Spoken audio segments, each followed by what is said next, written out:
Hi again, Nate. Thank you for coming back on, and hopefully we can take off where we left off last time about your story, and maybe talk more about your higher self and how you connect in, and I don't know any other experiences that yeah you're having as well as me and other people at the moment, and yeah, anything else that you want to add? Any other recommendations for people, I guess, or anything that you want to externalize that's happening. Yeah. Thanks for having me back, and it's nice to be back. So thank you for that. And yeah, it's been a lot. What's it been, like 2 or 3 weeks since we Yeah, I'm did the sorry. first one? Hmm. Well, anyway, for everybody listening to this, we don't know where we quite left off. I mean, I kind of got an idea, but it really doesn't matter. So it's not going to be a seamless part two. So we're just going to pick up generally where we left off and talk about what's happened before, well, actually between the last one and this one. And I guess we'll go from there and get back into the whole situation I dealt with. So Yeah. first off, had an interesting couple of weeks. So right after we did our podcast, I think was that the 22nd. I think I it was the believe. 22nd, wasn't it? It was probably 23rd for you of last Yeah. month, but I think it was the 22nd for me. So um, yeah, I woke up the next day and all of the benefits that I had gotten from the supplements that I had talked about in the beginning of that particular, part one were completely gone, and I was feeling sick.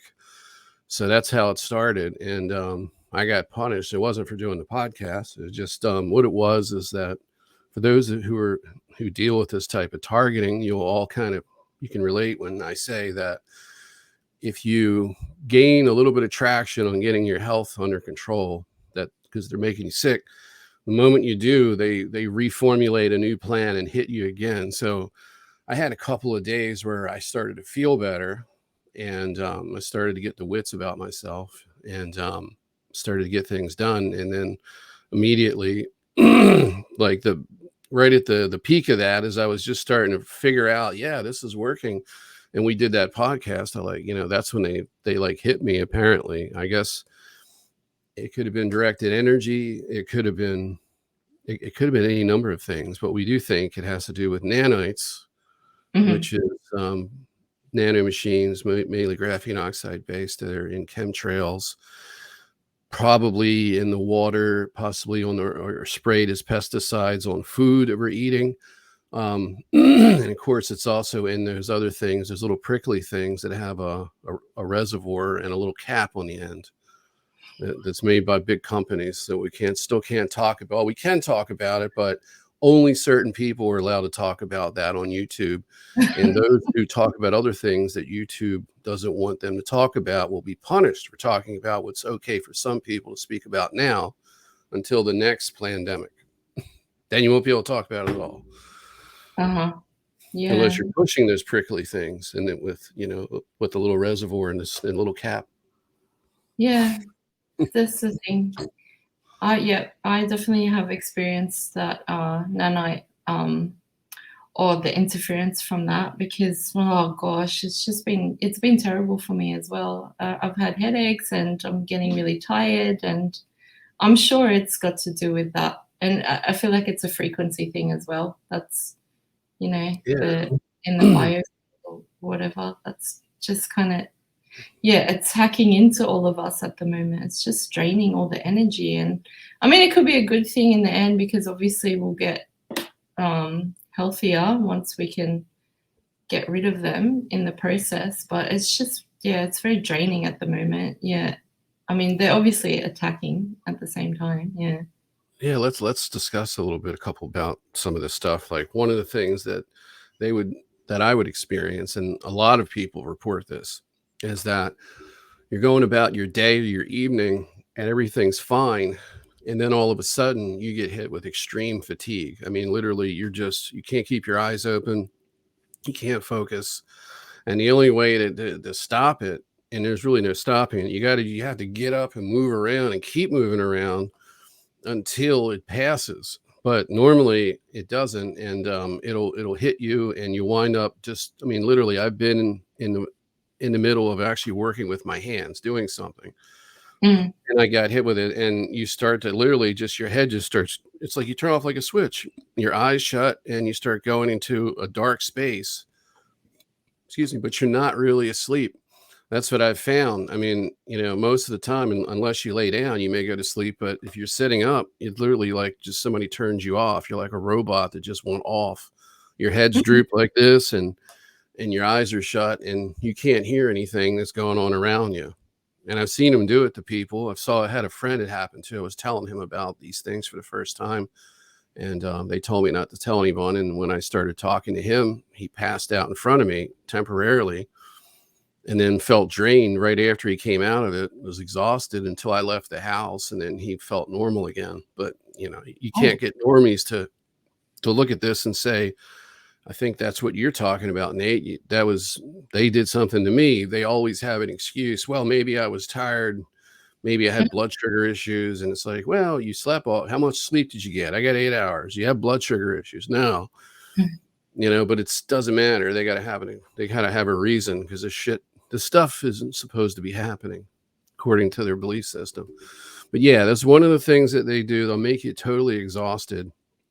And one of the things they used to do to me when I would first, at least for quite a while, actually, when I would do podcast interviews, I haven't done extensive numbers of them, but the ones that I've done, the majority of them have been under duress, where not only am I uncomfortable with the subject matter I'm talking about, but they're they're making me forget what I'm talking about mid Mm. sentence sometimes. They're making me anxious.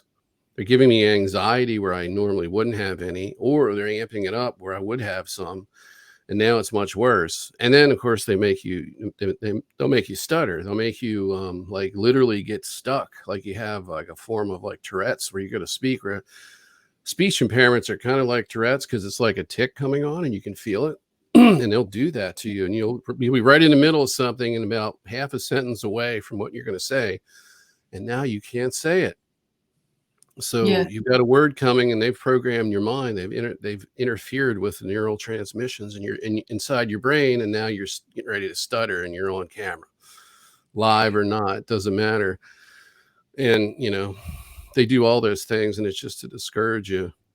So you've been getting headaches, and that's something that they do to people too. When we all get these symptoms, and for the person on the outside looking in, they could say, well, maybe they're just like, humoring each other, to hypochondriacs and all that. No, it's not like that at all. I mean, people that go through this are play detective for a long time, and they go through just a lot to get to figure out what's going on. And there's more to it than just symptoms.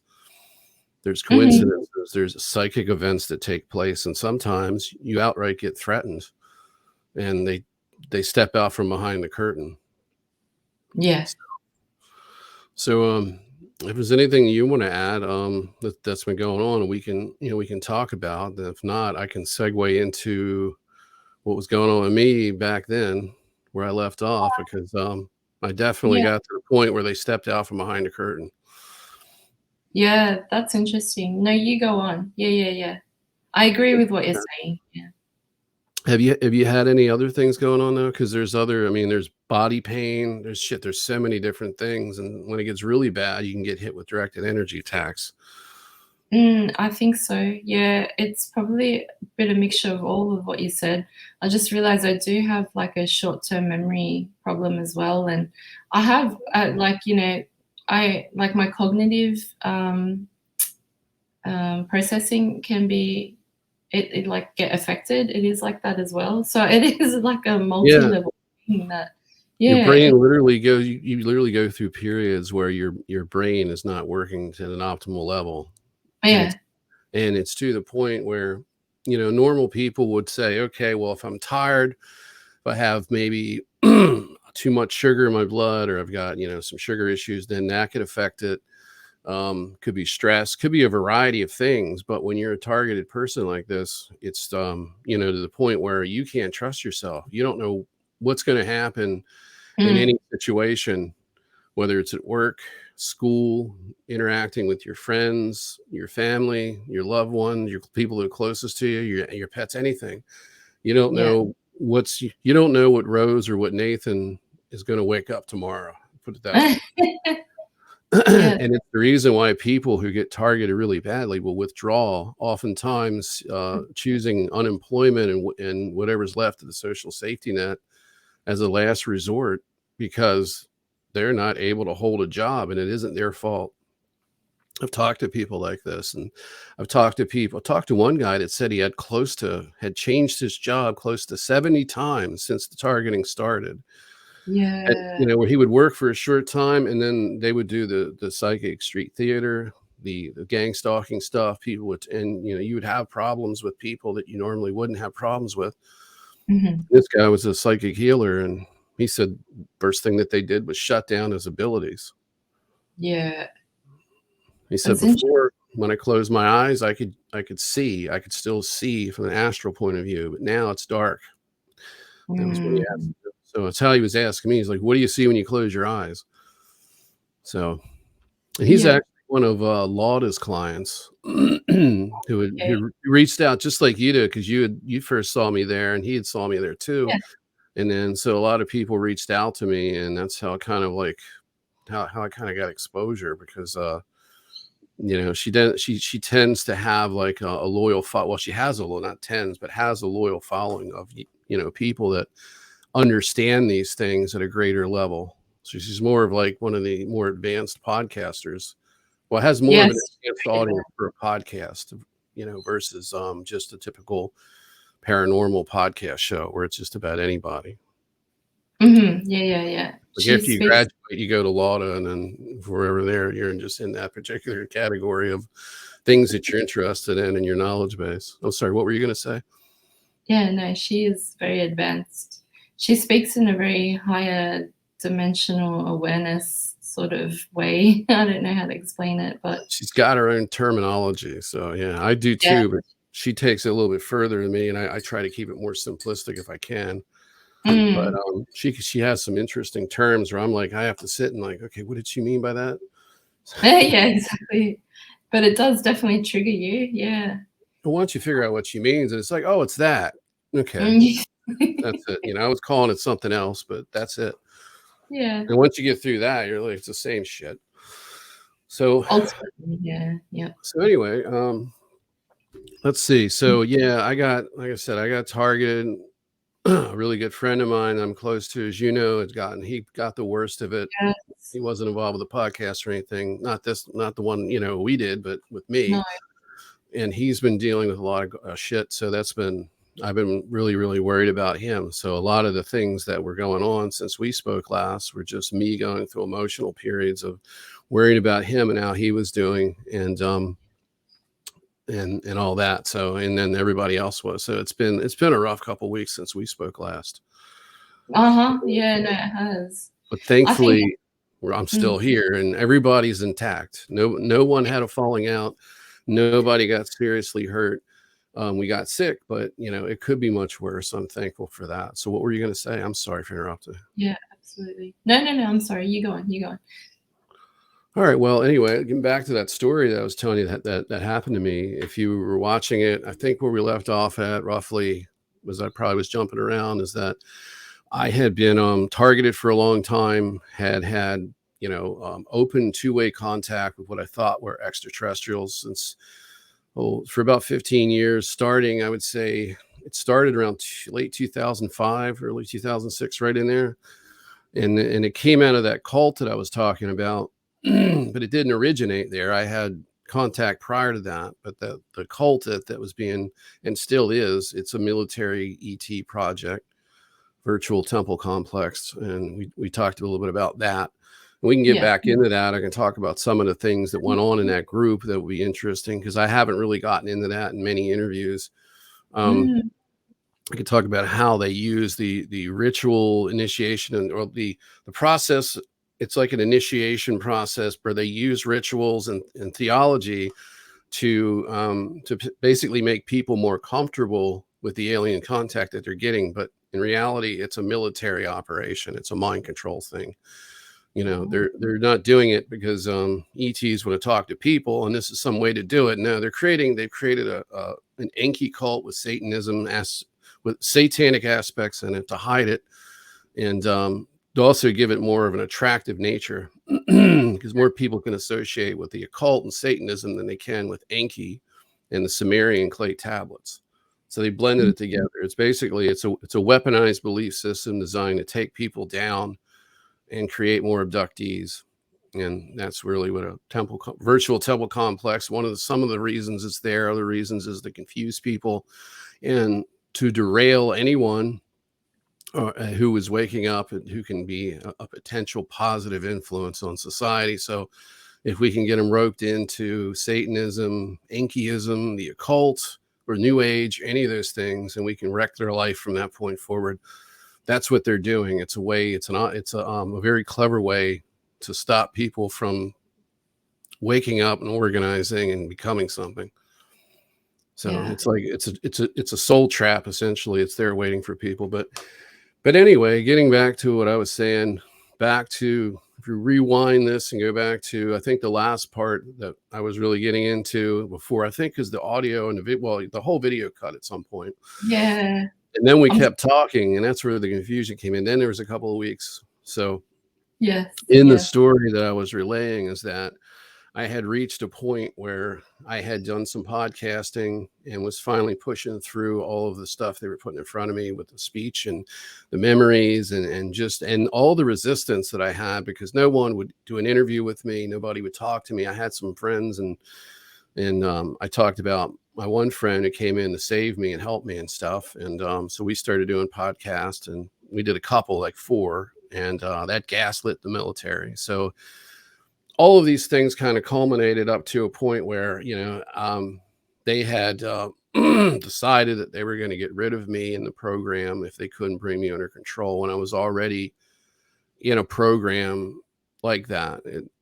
So if we're going to get into this crazy shit with the super soldiers and the programs, that Project Alpha is the super soldier program that the U.S. military has, and it's probably an international program. Reason I'm saying that, there could be different names in different countries, what they call it, but it could also just be a universal name of Project Alpha for all countries involved, regardless of their language.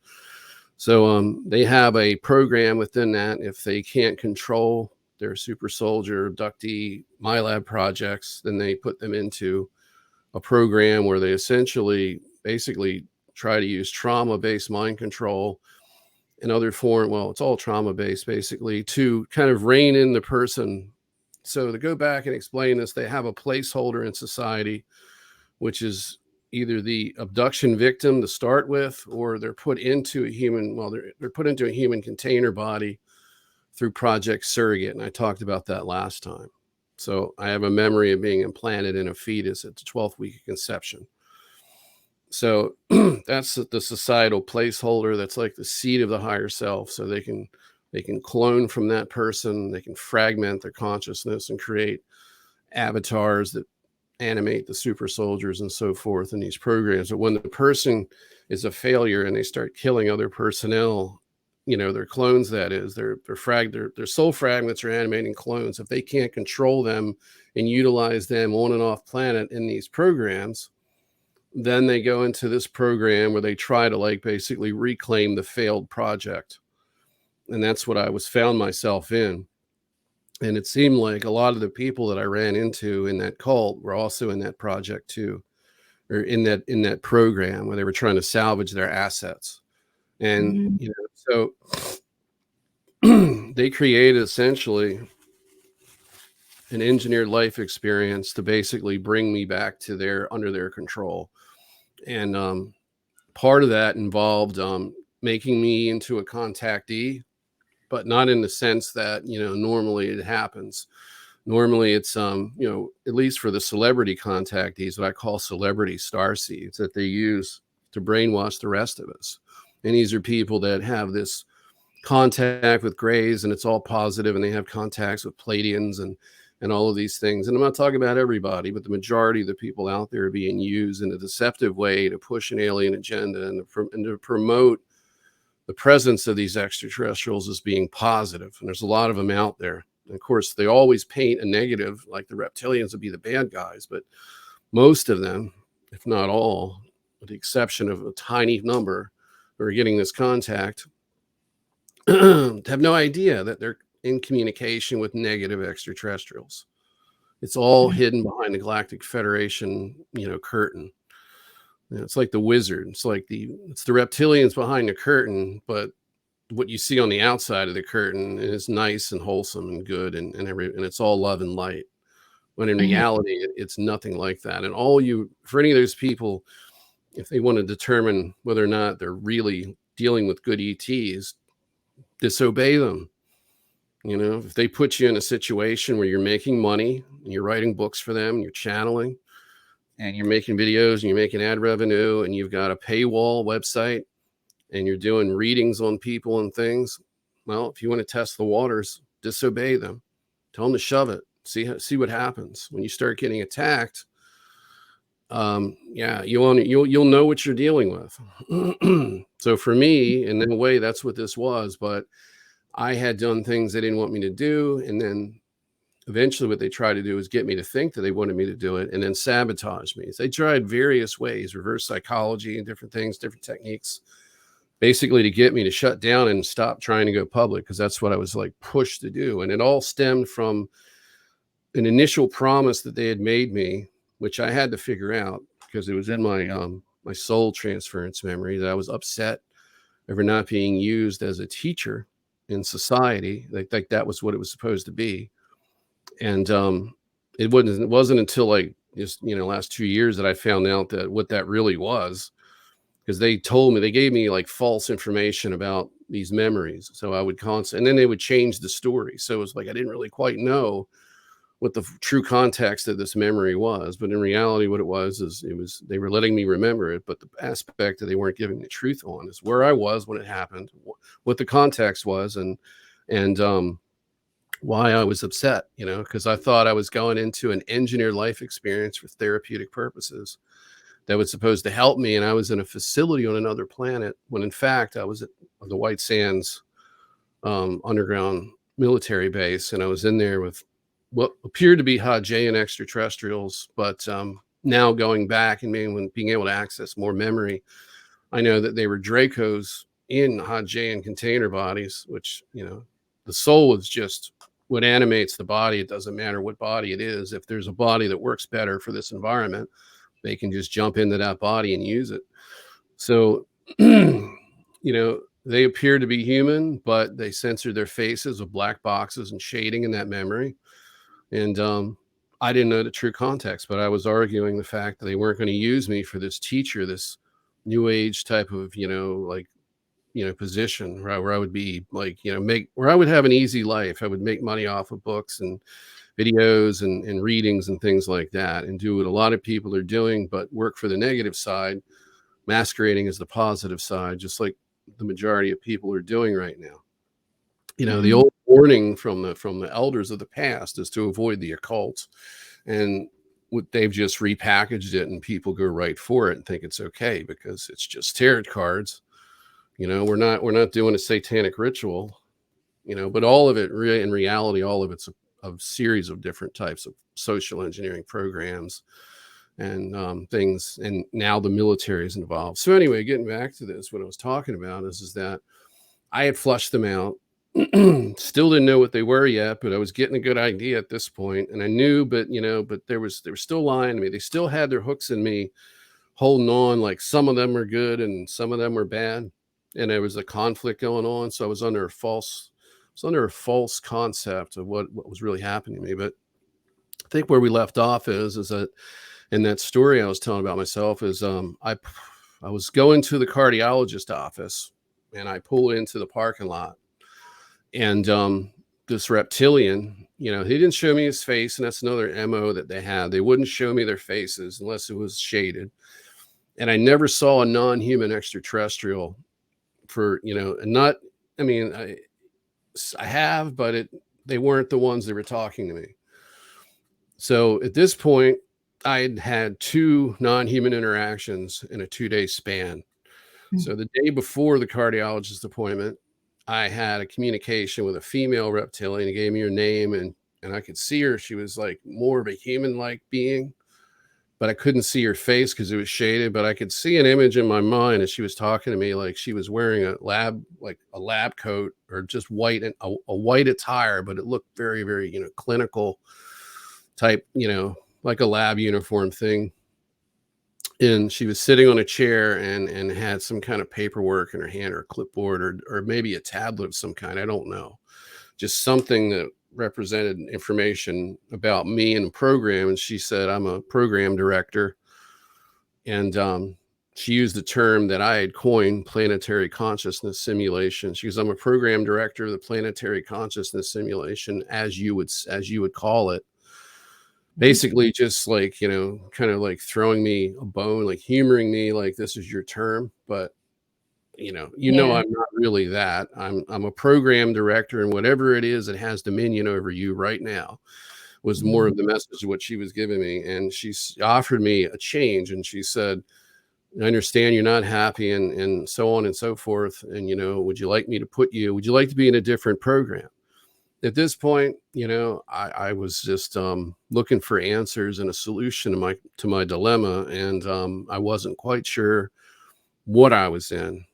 I didn't have the full gist of it. I didn't totally understand everything until the next few days. So I said, "Yeah, definitely put me in another program." And then we talked, and she answered questions and told me things. And one of the things that she told me is that I was I was a project of theirs.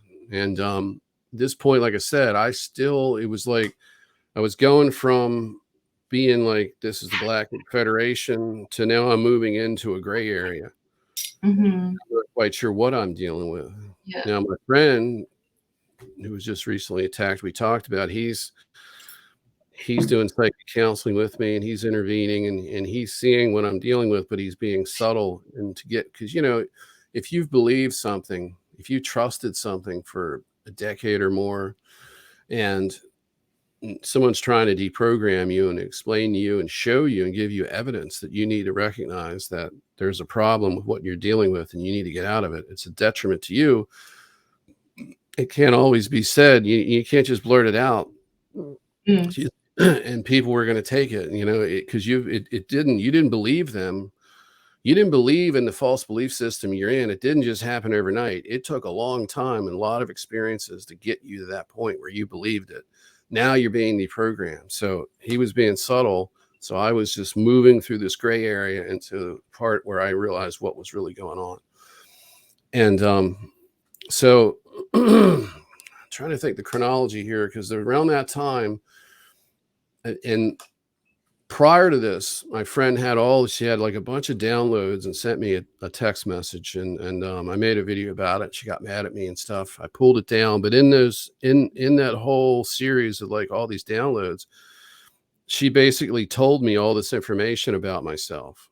So I'm processing that, and I'm going through this other stuff. So there's a lot going on here, and I don't, because you can never say I'm 100% certain about anything like this. It's always the closest you can always get is like always say 10%, because 90% sure. The other 10% is the self-saving aspect, or okay, well, it's like if this is incorrect and I'm being deceived, 10% needs to be that's the 10% I don't believe. I've got to hold on to the possibility that I'm being lied to again. Yeah. It never is what it seems, and you can never really tell. The only way to really understand what's going on is to get out of this system and away from this planet and out of the simulation, to where you're yourself for once, and you know everything about yourself and everything else, and you can access all of it. There's nothing preventing you from getting to the truth, because you're connecting with Mhm. the collective consciousness. Until you're there, and while you're here, you just don't, you can never be certain. So anyway, she offers me this, and I'm like, cool. So yeah, give it to me. And what one thing she said to me is she said, we raised you. And that was really bothersome, because when she said it, I felt it. It wasn't just somebody saying, like, a lizard lady says, Rose, we raised you. And it's like, bullshit. I don't believe that. I don't feel that. No, this I felt.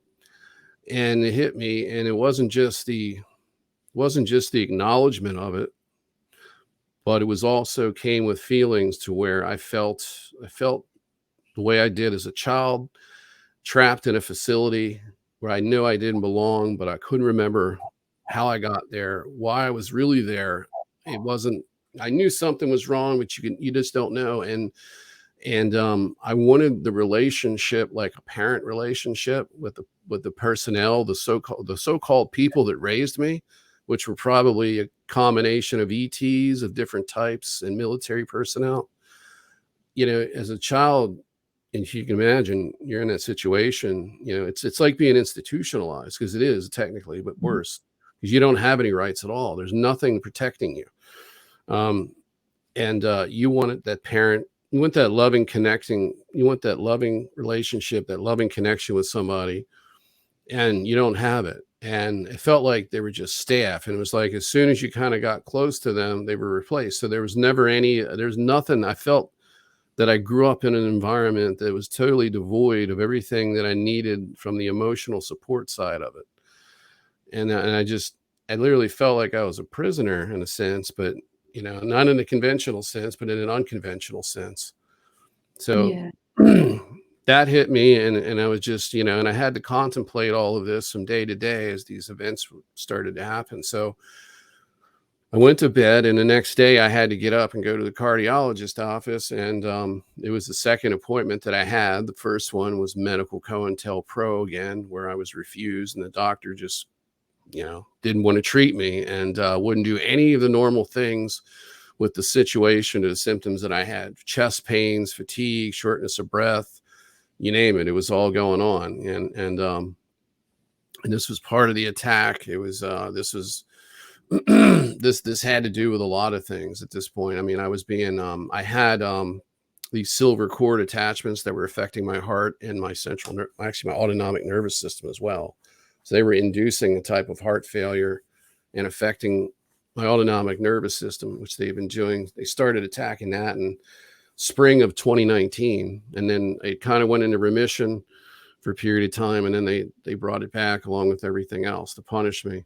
So I was going in there to get some testing done, and he wouldn't do it, so I had to go somewhere else. So I'm pulling into this new parking lot, this new doctor, and I get a communication by a person that has I would say, a non-human energy to them.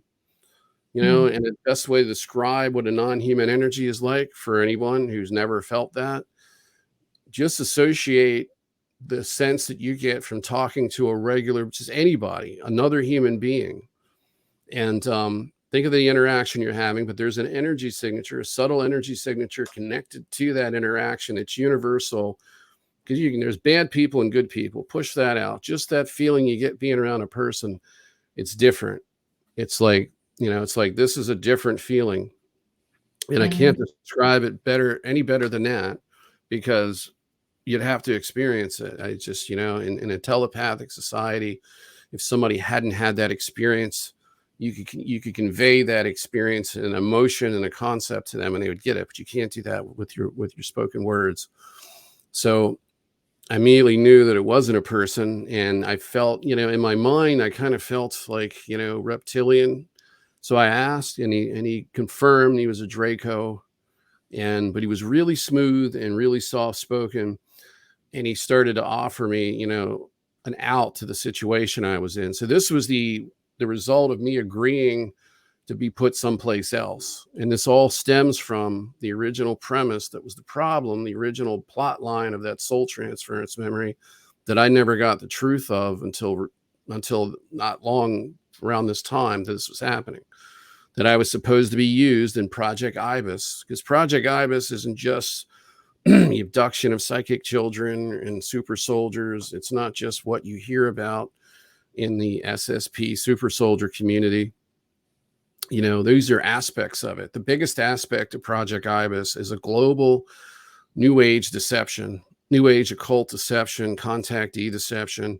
It's what you see on social media. It's what you saw prior to social media in the new age bookstores. All of that, majority of it, is a product of Project Ibis, and controlled communications between extraterrestrial military AI as well as direct ET contact in cooperation, in full cooperation under treaties with various militaries in the transatlantic system and their opposition. So you have the transatlantic countries, and then you have, and there really isn't, I don't think, a term for the what's left over, but it's Russia, Iran. It's all the countries that aren't part of NATO. So they would be on the other side of this.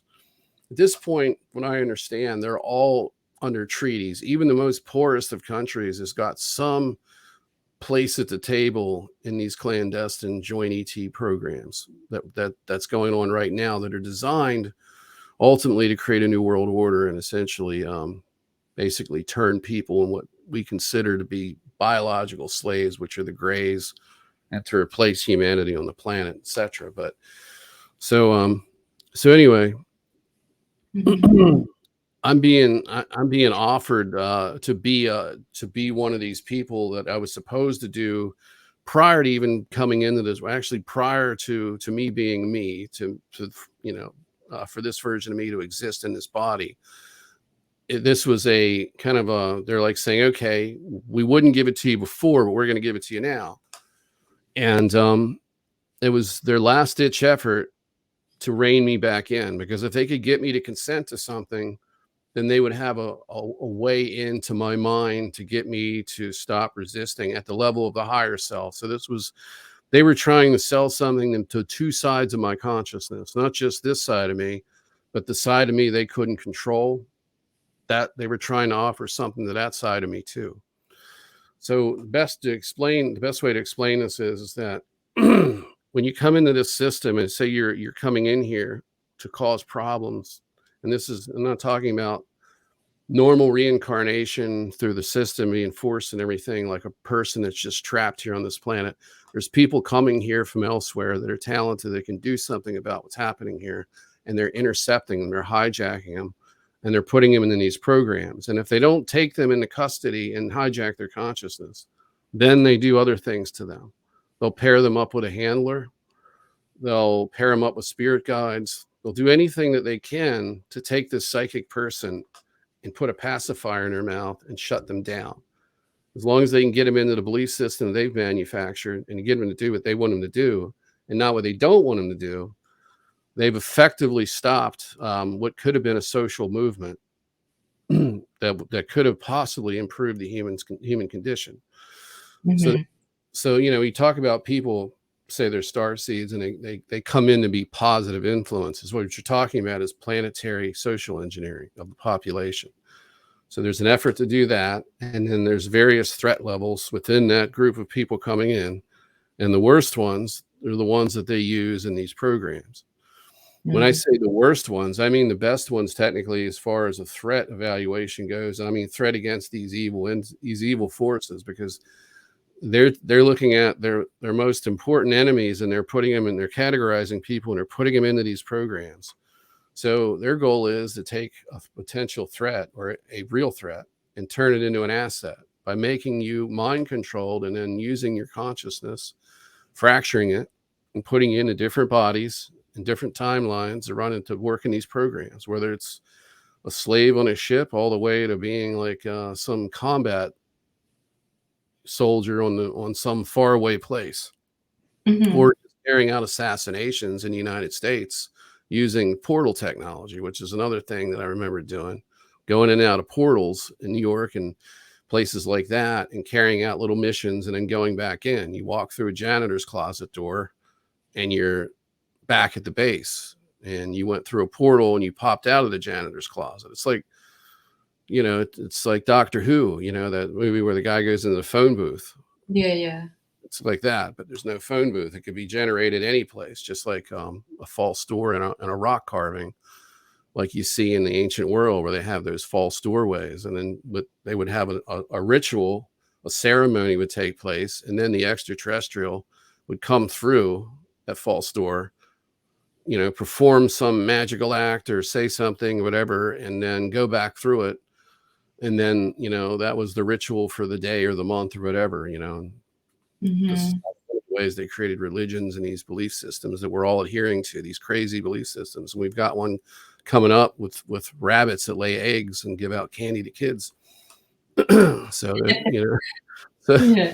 there's another example of it. But anyway, so I'm in this situation, and I'm promised this, and now they're actually bringing it back. They're going to offer it to me, and you know, here I am. So I'm pulling into the parking lot, and I had to tell this person, and normally it would be a shock to have this happen to you, but prior to this, for like a good 7 months, I had people in my head every day, 4 or 5, sometimes different entities, beings, sometimes AI, talking to me and having interactions with me with different personalities that I had to deal with. It was all part of the voice to skull harassment, but at a different level, because it Yeah. wasn't just somebody giving you crap in your head or saying nasty things to you or making noises and disrupting your train of thought.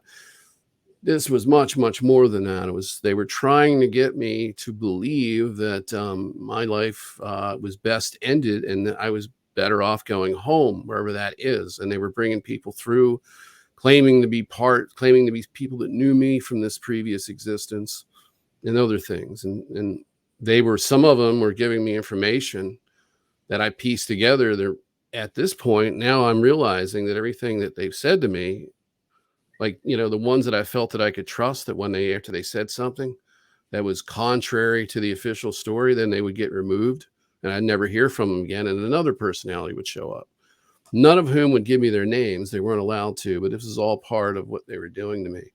Mhm. Telepathic harassment and brainwashing, in a sense. But so anyway, I'm offered this. Well, to make a long story short, I go into the doctor's office. I tell this being, "Hey, I can't talk right now. I got an appointment." So I go in, I get my appointment done. The doctor's perfect. There's no interference. He says everything he's supposed to. I'm like, I have a legitimate cardiologist behaving like a legitimate cardiologist. So I'm going to do the test. I'm going out, I'm leaving the office, and I'm following him to go to the counter to make appointments for the testing. And when this being starts talking again, he says, "Look, Nathan," he says, "everything just went perfect in this office visit, and it can continue to go well for you if you just give us what we want." And I said, "Hold off, let me talk to you after this is done." So when I got done making my appointments, I drove out, I got in my car, and I drove away. I'm on the Mhm. main road now, and this being starts talking to me again. And then for the next 10 hours, I kept him, dragging him out, because I knew he wanted an answer, and I knew he couldn't. I sensed intuitively that he had to stick with me until I gave him a definitive yes or no answer. Mm. And what I didn't know is that if I would have said no, that it was death. That was the next step. Where this was going. They were going to terminate me or kill me. And so that wasn't disclosed to me, but it wouldn't have mattered anyway, because being with them was like death every day.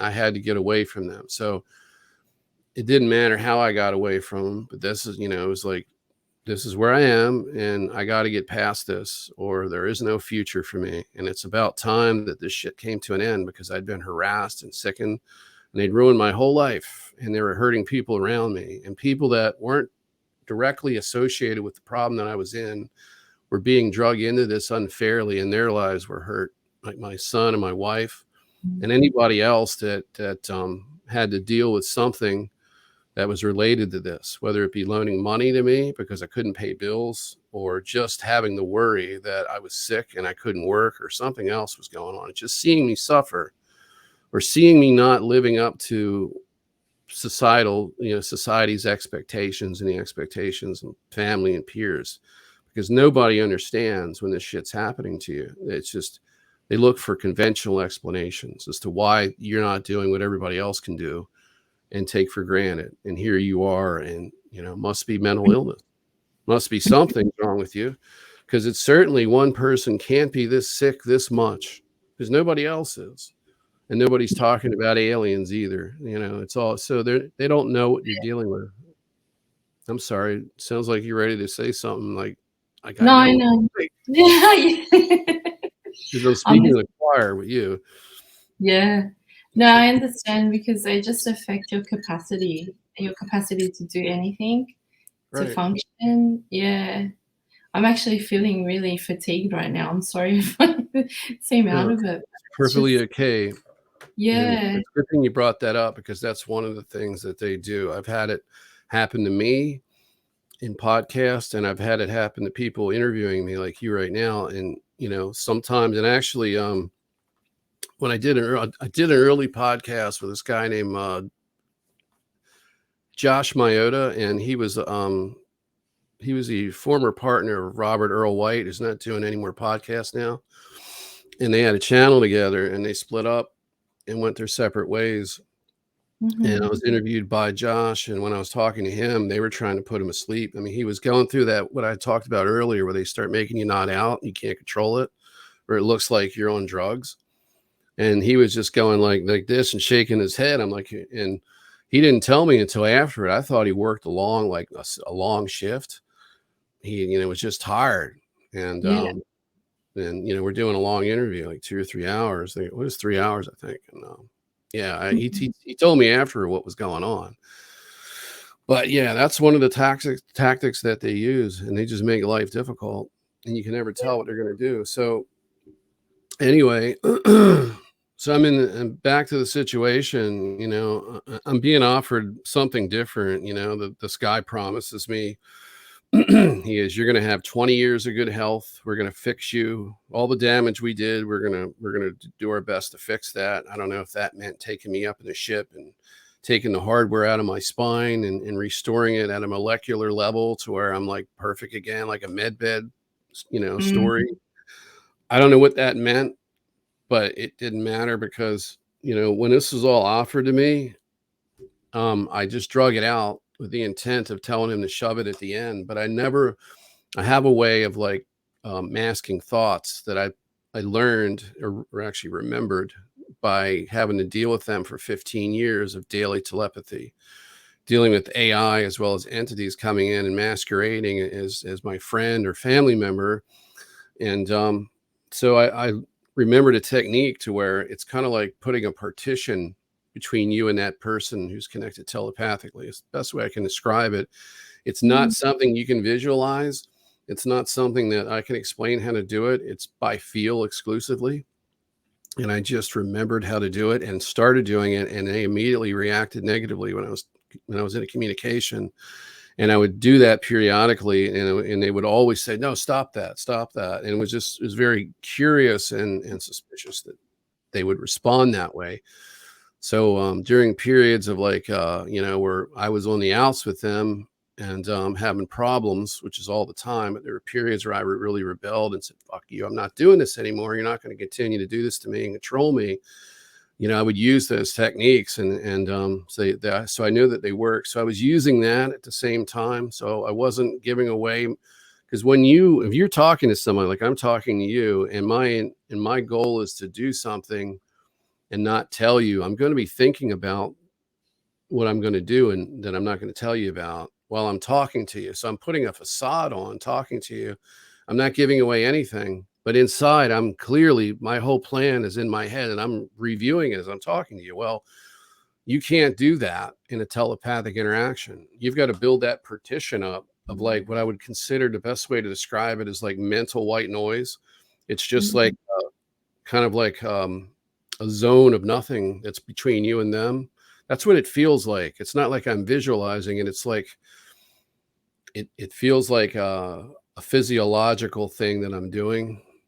Like it's like if you got to pee, and then when you do that muscle contraction to release the urine in your body, it's on par with that. So I can't really describe. I mean, if you could try to explain how that feels, but if somebody was a paraplegic and never felt that, you couldn't tell them what it really feels like to release the urine and let it flow out of your body. It's no different than what I'm talking about. I just no way to explain it. But so I'm blocking all this, and I kept this going, and I tried to pump him for information, and he didn't. He immediately warned me that, and he knew that what I was doing, because it wasn't until the end of the conversation, like 10 hours later, that he explained to me why he knew what I was doing. But this went on, and some of the things we talked about, I asked him about the elites, like how they're able to walk among everybody else with just limited security. Because you think somebody is out murdering the world. Like Klaus Schwab, for example, has got a lot of enemies. So does Bill Gates, to the point where they can't just walk down the street without people yelling and saying shit. So they need security. But what if there's a sniper on the roof someplace? You can't tell me that, billions of people can't get a gun and set this up. Mhm. Why hasn't there been an attempted murder of one of these elites? And normally when somebody, when somebody dies, it's usually a government hit, something involved, something fishy going on. But these people never really get touched. And usually when something does happen to them, it almost is, a lot of times it comes out that it was a setup and they had to get rid of their own. And they needed Mhm. a fall guy of some kind, but Yeah. nothing ever happens. And I knew that they were involved in this. And once I started to remember things, it wasn't in, there's ways of remembering things. There's like suddenly you know something. That's one way. But you don't have a cognitive memory associated with it, but there's an emotional memory to some degree, and or it's just an inner knowing. And then you have one that you just remember. You base your knowing on your memory. It's like, oh, I remember that. I see it in my mind. I know what happened. It wasn't like that. It was like the first one. You just kind of know it. And so I knew that they were using these super soldiers to protect the elites. And you Mm. know, he confirmed that. He confirmed all of my suspicions. And so anyway, at the end of this, I told him no. And basically, and I did it in a very, very poetic way. I made it to the very end of this, and he's like, "Now you're gonna have to give me an answer." And this has been like 10 hours, and I'm tired of this now too. I've drugged this out. And he said, well, I said, first off, I'm not going to do any of this for you. I said, you've hurt my friends. You've hurt my family. You're murdering the world. You've destroyed the civilizations. You're torturing these people. I laid it all out very eloquently. And then I said, at the end of it, I said, absolutely under no circumstances would I would do anything to help any of you do any of it. I would never do that. And he said to me, he said, he goes, I know that, he goes, I knew that you wouldn't accept our offer because you never have before. And then he said, get the F out of my face. And he left. Mm. We also had some very polite threats between us too. I said something like, I said, there's nothing, because he said, it's nothing personal. Because one of the things he said to me, and I thought was bizarre, was he says, I don't think you're a bad person in regard to humanity and what should happen to it. And for meddling in their affairs, because that's the other thing they said to me, stop meddling in our affairs. And Mhm. he said, I don't think you're a bad person. He goes, I think you're misguided. And this is somebody that's a sociopath, that's complicit in mass murdering entire populations of people, killing the people that became the Greys. And we now know through the Far Sight's remote viewing that was a planetary holocaust and a military attack. And then they took people prisoner. They took souls prisoner and then put them into these little engineered container bodies. And then a portion of them got away and became the Assassani resistance movement. Mhm. And so and anyway, yeah, and there's a split between the reptilians too. This, when I say reptilians, this is just, we're only talking about a little microcosm in the universe of this little tiny group that's doing all this right here. So this doesn't represent anybody but them, but there was a split. So you have good ones and bad ones. The majority of them are bad and carrying this out. And then you have the good ones that realize that this is unethical in every way, and it couldn't be worse. Hitler could kill people and torture them in camps, but he never could do anything to their souls. This never Mhm. ends. This is the worst possible form of torture you can imagine, to have your soul just hijacked and then used, and then they take away your sense of self. That was the thing, in the super soldier programs, you could have multiple versions of yourself in different bodies or in the same body, and they could make it to where none of them were aware of one another. Yeah. Wow. In the true state of consciousness, we have what I would call a trans-dimensional mind, a multi-dimensional mind, to where you could communicate cognitively and in total awareness of every version of yourself on every timeline and in the past and present and future. So, and I've experienced that. I've experienced what that's like. Just a little taste of it. Up to that point, I couldn't remember, but you have to experience something like that. And when you realize that's the true nature of reality, and it's just, the difference is that, there's different there's different levels of consciousness in the universe between intelligent, life forms. You go from a single cell organism all the way up to, you go through a dog and a cat and, animals, and they're much more psychic than humans are because we're artificially repressed. But once you go further and further up, you get to the angelic part of it. You literally can think like God thinks. So you can essentially, every version of yourself in the mind of God, whether different timelines, just think of it as an infinite flow chart, and the timeline diverges, and there's like possibly millions of copies of you out there doing just slightly similar things. Like, like on one timeline, Rose doesn't go to the store today. On the other one, she does. And then there's thousands of timelines. And what did she get for the store?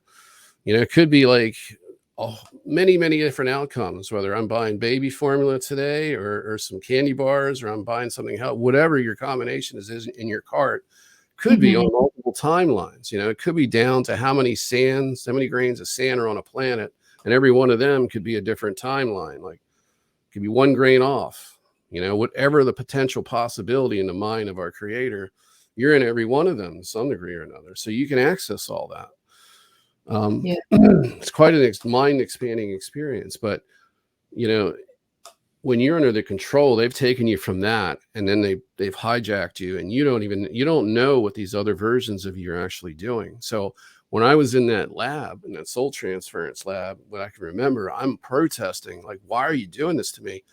I wasn't aware that certain numbers of the clone avatars, that they're the super soldiers they had made out of my consciousness, were actually killing military personnel. And that's what got me in that situation. So what had been promised to me had been taken away because of insubordination, not by me, that version of me that I remember in that memory, but other copies of me had done things against the program. So they took away my privilege of being a new age guru, and were telling me this. And at that moment, I'm protesting it, which also tells you, number one, I'm not completely under their control anymore. The mind control is breaking. And immediately I was no longer, shortly after that, I do remember a little bit of this, is that version of me that was wearing tactical body armor, which is something I determined through hypnosis, that version of me killed 3 other personnel, and that was the last version that they had in use. So they terminated that version of me, and then it was just me, the placeholder in society, and the clones that they were making of me to use to torture and mind control and make me sick like a high-tech trans-dimensional voodoo doll. And so they had all of these people in this facility, and this is possibly one of many. I just know that this one's at White Sands, which is a big hub for this. I know of a person who has done soul rescues. I don't know this person directly. It's indirectly through one person removed from me.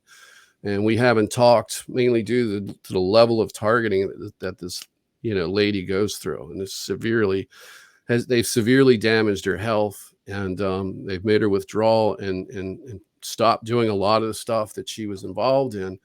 But she had done soul rescues out of White Sands. So this is probably people that have been trapped there in these programs, and she was instructed by the positive side to get somebody out at least one or more times. So, there's a lot of evil shit going on at that underground military base. And what I saw was beds of people laying on these. It was just, there were workstations where they had the clone version of you. And this was the exact copy of yourself. And because they have that genetic code or whatever, and they can reproduce these clones and then just recycle the fracture, the soul fragment that they're using, to just put it back into a new body and kill, and then they can torture it and kill it again. But what we determined was, and this is through remote viewing and accessing like a deep mind probe of one of the versions of myself that were there and from the past tense, is that it was like, best way to put it, like a zombie or a drone. Like that version of me simply had enough wherewithal or awareness of self to get up and move around and follow orders. But it was just, it was just there to put me on a gurney and then start doing physical torture. And that's really the only purpose they serve. So they really didn't have a full awareness of self. So if there's any memory fragments from these individual versions of me, I would have certainly hoped that they're very limited. But Mhm. because you've got to incorporate, you're eventually going to reabsorb all those memories back to Yeah. yourself at some point. So everything that they've done to you in a fractured soul body like that, where they've made a copy of you and are doing something, you've got to incorporate all that back and then heal from it. So, Mhm. but they were using those to make us sick. So anyway, getting back to the story, Mhm. I told him no, and then they basically he left. Okay, so at that point, I don't remember if it was that night or the next night, but I wound up getting contacted by a super soldier. And I remember talking about this with you, and I may have gotten it, maybe in the last recording, it may have gotten cut off. I don't know because I hadn't watched it. But Yeah. the very next thing that happened is I get this telepathic conversation starts in my head, and I can tell this isn't an alien or ET at all. It's a person, and totally different energy signature. Plus the cadence in their voice, their speech, and Mhm. the words that they chose sounded like somebody that came from the United States. So I said to them, I said, "You don't seem like an ET. You don't feel like one. Who are you?" And that's when he said something that really got me, because I early on I did a podcast about star seeds being like sleeper cells that would activate and actually get rid of, terminate, or kill these super soldiers and these ETs and their dumbs. Like there would be kind of a Trojan horse type of prayer. I call it Operation Santa Claus, because then the higher selves of all the different people that they've hijacked and the ones that they didn't get, maybe they're paired up with a handler, or maybe they're just anonymous in society and cloaked. They would be activated, and that higher self aspect of their soul, which would, and I'm talking about those who have an angelic higher self, would actually remove the extraterrestrial presence in a way that couldn't be done in a military way, because it would be mutual destruction. You can't just come in spacecraft and blow them up and get rid of them. You're going to destroy everything because they're not going to let this go. They're too ingrained in the world, and they're too here. So you have to get them you have to do the exact same thing to them to get rid of them that they did here. They infiltrated and took over. So you got to build a network within a network and use that network to take the big network down. So that's what was shown to me. Now, at this point, I really wasn't believing that because, I'd gotten that message from them and I thought it was a deception. They said the reason that you're here is to do this, and they were portraying themselves as the good guys, like I was working for them, and this is what we're having. This is why you're here, Nathan. This is what you're going to do for us, you and a lot of other people. I had no idea that that was true, or at least I think it is. I mean, I certainly hope it is, but I had no idea that that was what this all was about. So here I got this. Having this conversation with a super soldier guy, and I said, "What are you then? Because if you're human, you're not an ET." He says, "I'm a psychic super soldier, the ones you talk about killing." And he was referring to a direct quote and things that I said in a podcast that happened months before that. So, this was a shock, because I always wondered who and what they look like, the people that I was gaslighting by saying this stuff online and podcast. Who out there is listening this is pissing off, because it's obviously doing something, because each podcast that I did, or anything that I did with certain people outside of a podcast, would invoke attacks. So somebody was paying attention and taking shots. They were doing things showing that they didn't want us to do this, inflicting pain, suffering, whatever, harassment, injuries. So now I'm talking to one of the ones I'm gaslighting, and this is of course the one that's going to be speaking for the rest of them. So besides for the ones I just talked to the day before.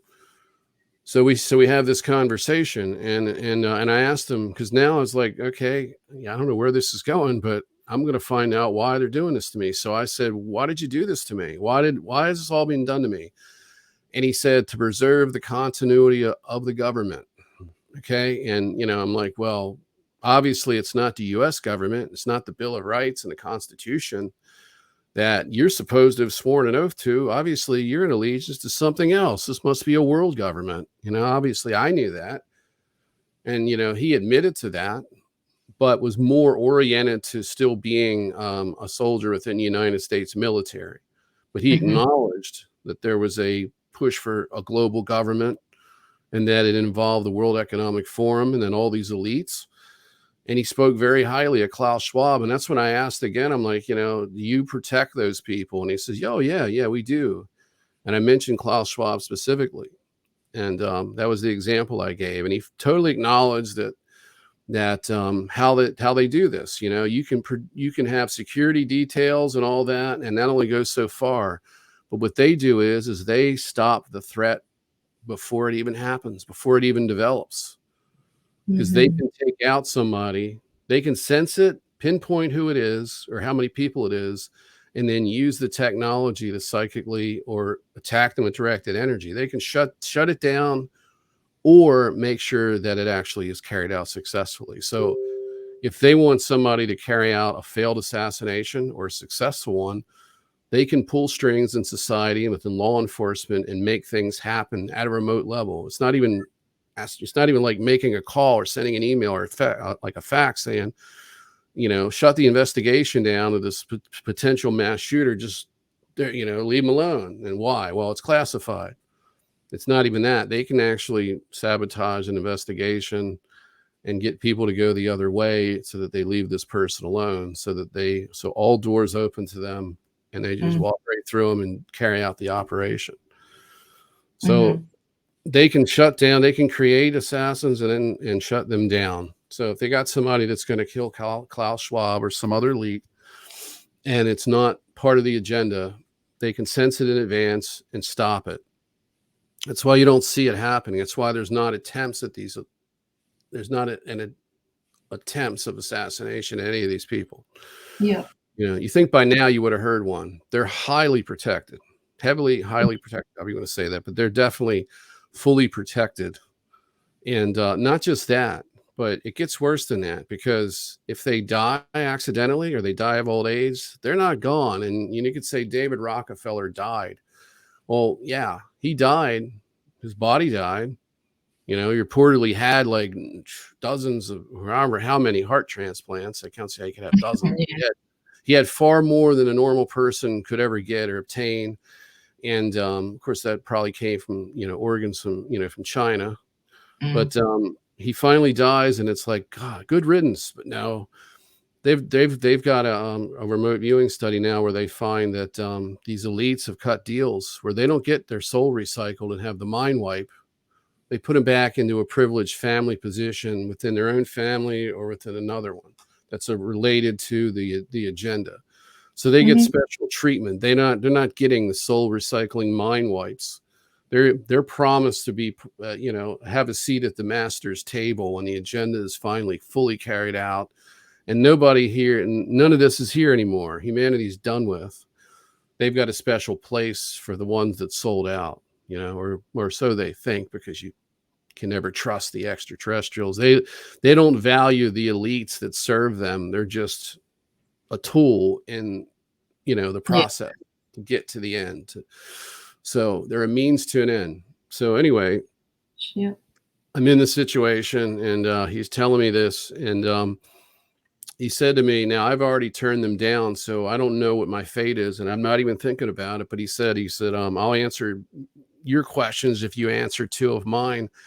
And so that's how this agreement started. So I asked a couple of things in the like in the beginning to break the ice, but then he kind of drew the line and says, you're going to ask, I got two for you, and then I'll answer the rest of them. And so I'm like, okay. So he said, who are you and what are you?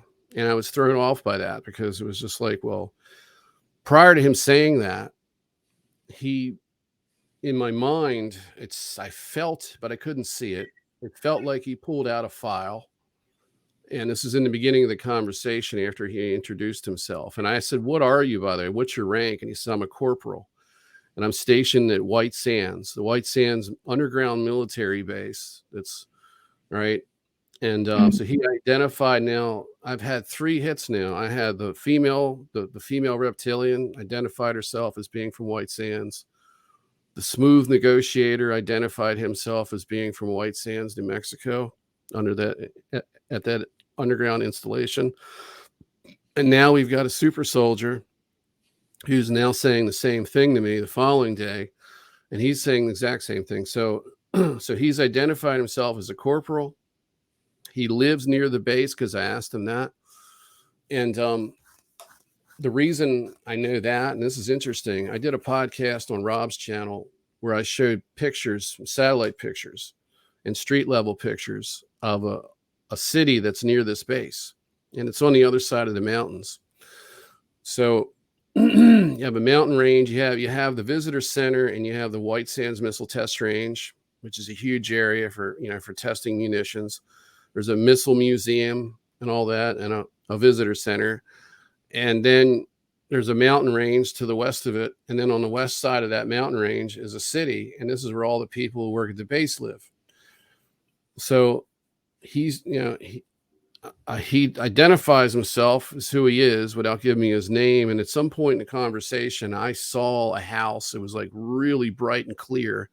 I felt the sun on my face, and it felt dry and arid, and I could see behind the house. He showed me this big mountain range. It was like, and if you go to Google Earth and you look up the city that's on the opposite side of the mountains from the White Sands Missile Test Range, and you go to the west side of that of that town, there's new houses being built, and they're right up against the desert there. So behind and at the where the sand start for the desert and the streets end, there's a good bit of distance. I don't know how far it is, maybe a mile or two, but the mountains start right there. So they've got all this space where they can continue to build houses up to a certain until they get close to the mountains, and you got to watch about falling rocks and stuff. So, but anyway, he showed me that I started seeing this house and everything, and I'm like, this was weird because nobody said, here's my house. I just saw it, and I saw the mountains and everything. And I said, I said, what is that? I said, are you showing me a house? And like, what, why? And he said, because that's the house that I just bought. That's my new house. And he said to me, this is what you get for serving the system. And you got what you got for fighting against it. Or look what he said, something like that. Or look what you got for fighting against it.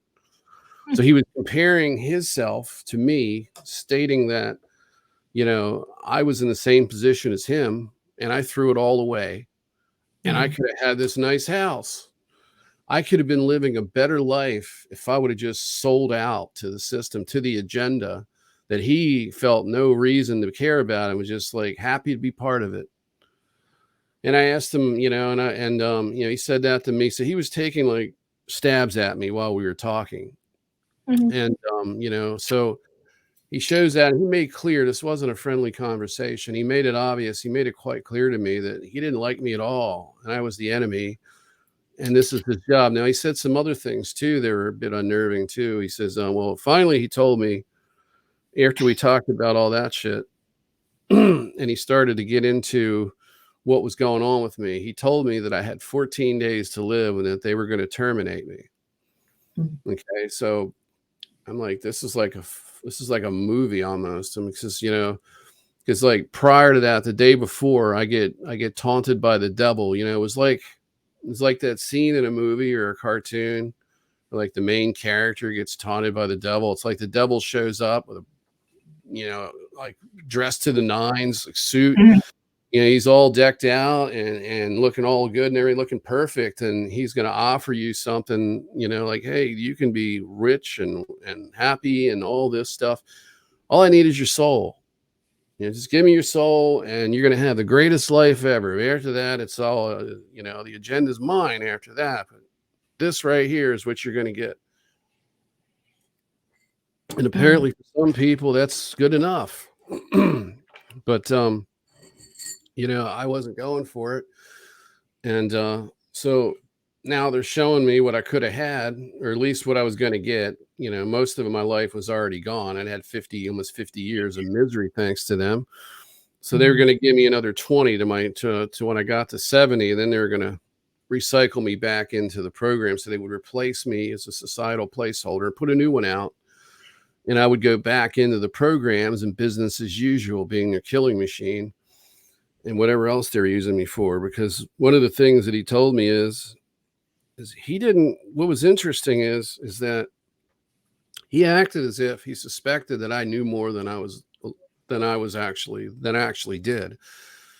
They didn't tell me much about me, and but my higher self was active, and my higher self at first was used in a controlled way to build this desire in me to die and go home. It was suicide programming, but it was taken to the next level. So instead of doing love bites and things with supposed ET spouses and making me homesick and wanting to die and go home and all this stuff, they taken it to a whole new level.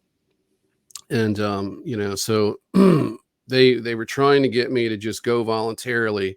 So looking back, I can see there was two strategies. One was to get me to accept their offer, and if I didn't, then they were going to get rid of me, and they had to do it in such a way that it was going to be easy for them. So they knew that because they'd had such a hard time controlling my consciousness, and this was new for them. This wasn't something that they had dealt with repeatedly.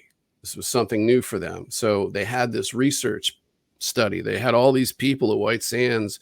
They were in the same boat as I was. They were being experimented on to turn them around, to make them obedient slaves again, but it wasn't working. So in a way, this was an experimental attempt, I guess, in many ways it was. So they needed to get me to go along with this. And then when I didn't, then it was time to get rid of me. So they made that quite clear. And he said to me, some of the things that he said that I thought were just weird. He said, he goes, we would like to use you in our programs, but you've proven to be unreliable. And he said, Nathan, he says, you are a very deceptive. He used a couple words. I'm trying to remember what they were, but it was like deceptive, manipulative, and a very dangerous extraterrestrial.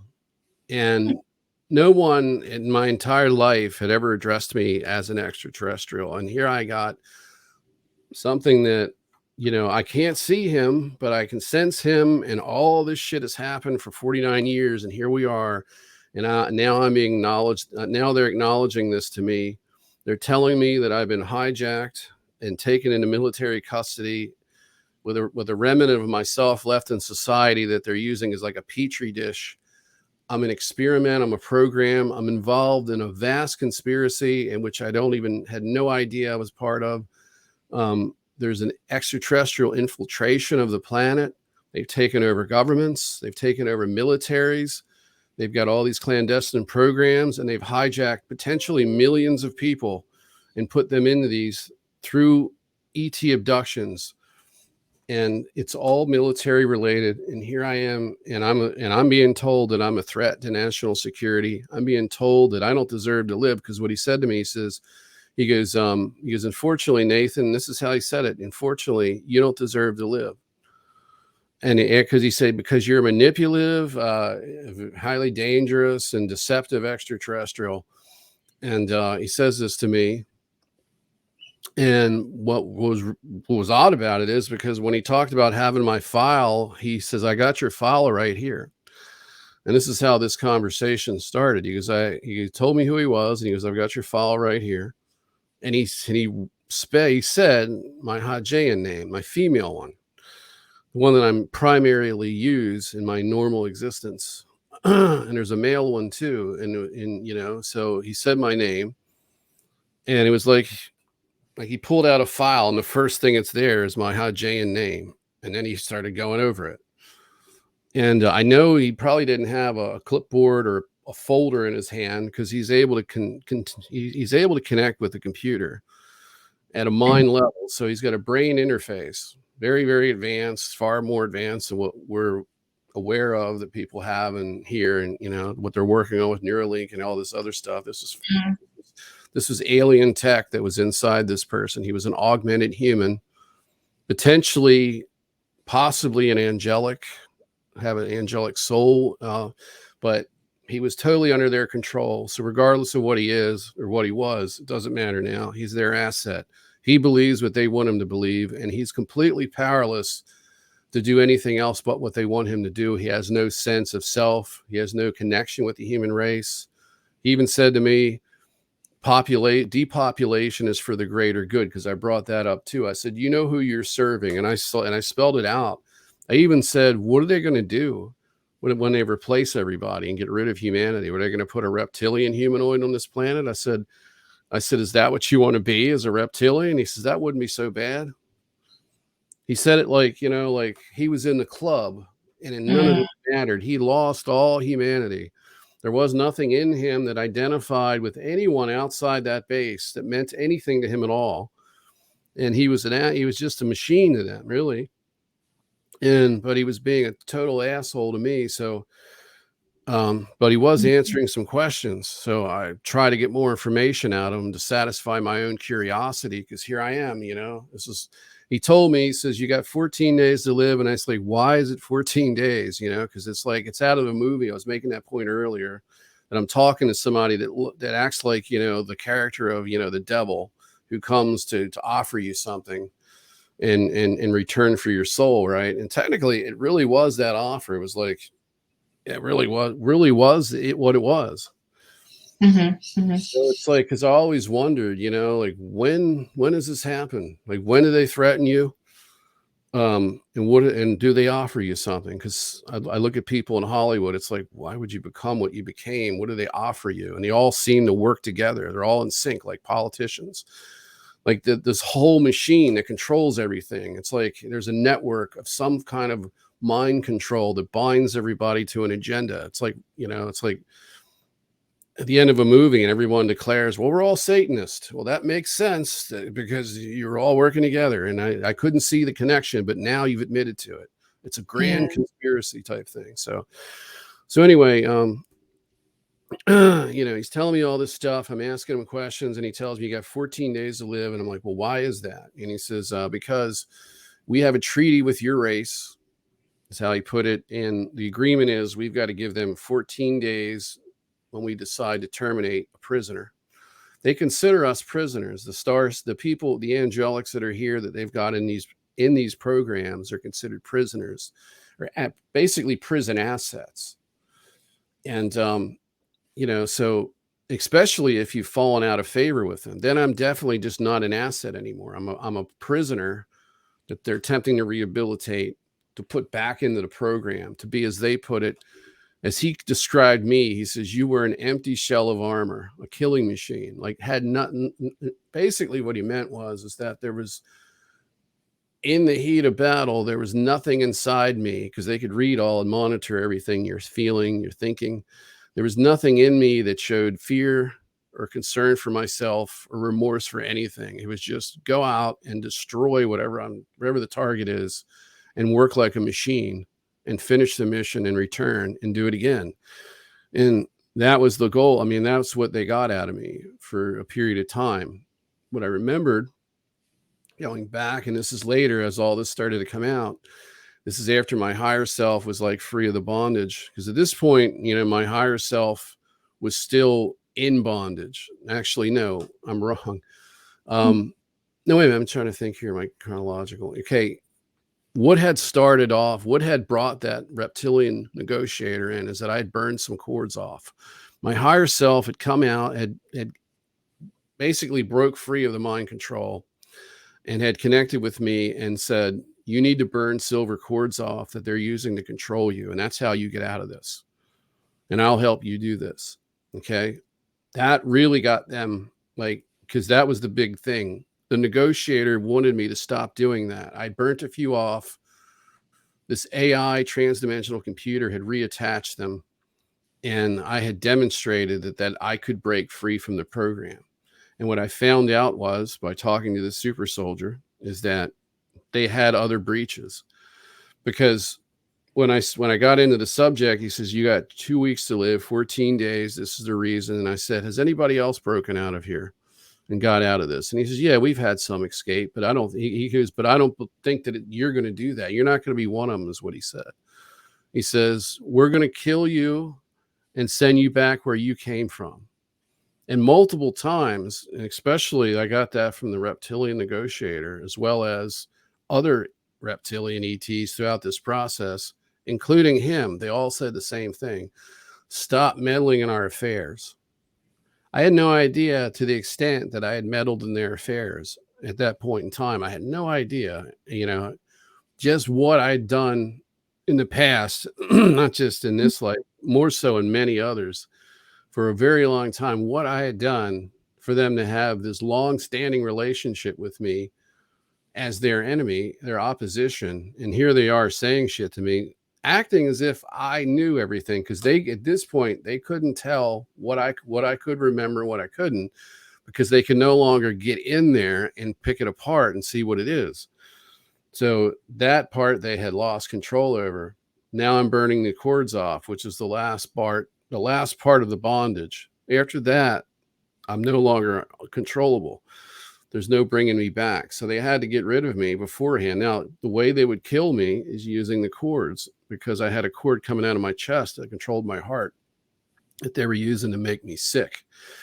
And they could use that to shut down the electrical activity in my heart, and I would die from, I guess they call it a myocardial infarction. So that's how it was supposed to happen.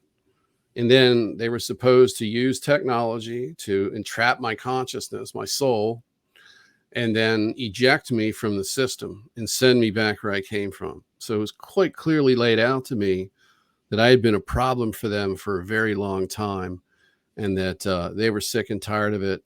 And, they had tried to use me in their programs as an asset, like they've done with everybody else that came in that they caught in their transdimensional dragnet. And they were going to basically, at this point, I was useless to them and a detriment that, they were worried about if I died and my soul got away from them, that I would be rogue in the system with all my abilities, what I had prior to coming in here. And they couldn't have that. So they had to get rid of me and have me under their control when they did. And this is all new to me. I'm thinking, I have no idea that any of this is in my past, that any of this is possible. I saw enough. There wasn't a surprise, but it was a lot to take in, because, how do you take all this in? This is so far removed from our normal reality that we experience. It's like it goes beyond fiction. So, yeah, I'm dealing with this, and he tells me that. And so I'm playing it off, because at this point, I've been through so much pain and suffering. It was either one of two things: either my life gets better and I finish it without their interference in it, or I die and go home. And I was more than happy to take the latter, because, and as I said to him, I'm like, cool. When he left me, I said, hey, thanks for, I actually was very sarcastic, because I said, look, I want to thank you for everything you've done, all the advice you've given me, this time you've taken with me. And I said, I really appreciate it. You're finally going to send me home. And I just want to sincerely thank you from the bottom of my heart. And I want to tell you that, I appreciate you. And he was like, fuck you type thing. And, because they don't like that. They expected to get fear out of me. Oh, don't kill me, or, whatever the case was. But there wasn't anything. It was just like, this has been going on long enough. One way or another, I'm getting out of it, regardless of what it is, and regardless of what's next. It's better than what I've been through. So let me out. Yeah. And so anyway, he winds up leaving, and he goes away after we've had this crazy conversation where he tells me all about this stuff. And, and he didn't get into any detail. At this point, I didn't even know that I was used as a super soldier completely. He said I was, but he didn't use that terminology. He said the programs. He made it sound as if I had the potential, or I was those things, like the empty shell of armor, but that they didn't use me. He didn't get into what I had done. So for me, I'm thinking maybe they hadn't used me. Maybe they wanted to, but I was unusable. So they weren't even getting, but they acted as if I knew what they were talking about. So they didn't need to tell me any of this. I didn't ask any further, because I just wasn't thinking about it. I didn't know none of this shit. I didn't even think that I knew what a Milab was, but I didn't have the full description of it. I thought it was military abductions masquerading as ETs, which is what Stephen Greer says. Oh, the abductions are just either ETs that the military has created, like biological androids, or they're putting a screen memory in and it's really people in military uniforms, which is BS. He doesn't, he's one of the disinfo people that, that tell you the ETs are all positive and it's the military's bad, when in fact it's both. So, Mhm. so anyway, I'm thinking along the lines of the picture he's painted, because at this point, I'm still locked into the old paradigm of thinking, which was all the disinfo BS agents combined with the lies I've been told by the ETs, combined with the experiences that I'm trying to decipher as to what's really going on with them, So I'm still not tuned in and keyed into everything that's happening in the full agenda. I'm having this experience.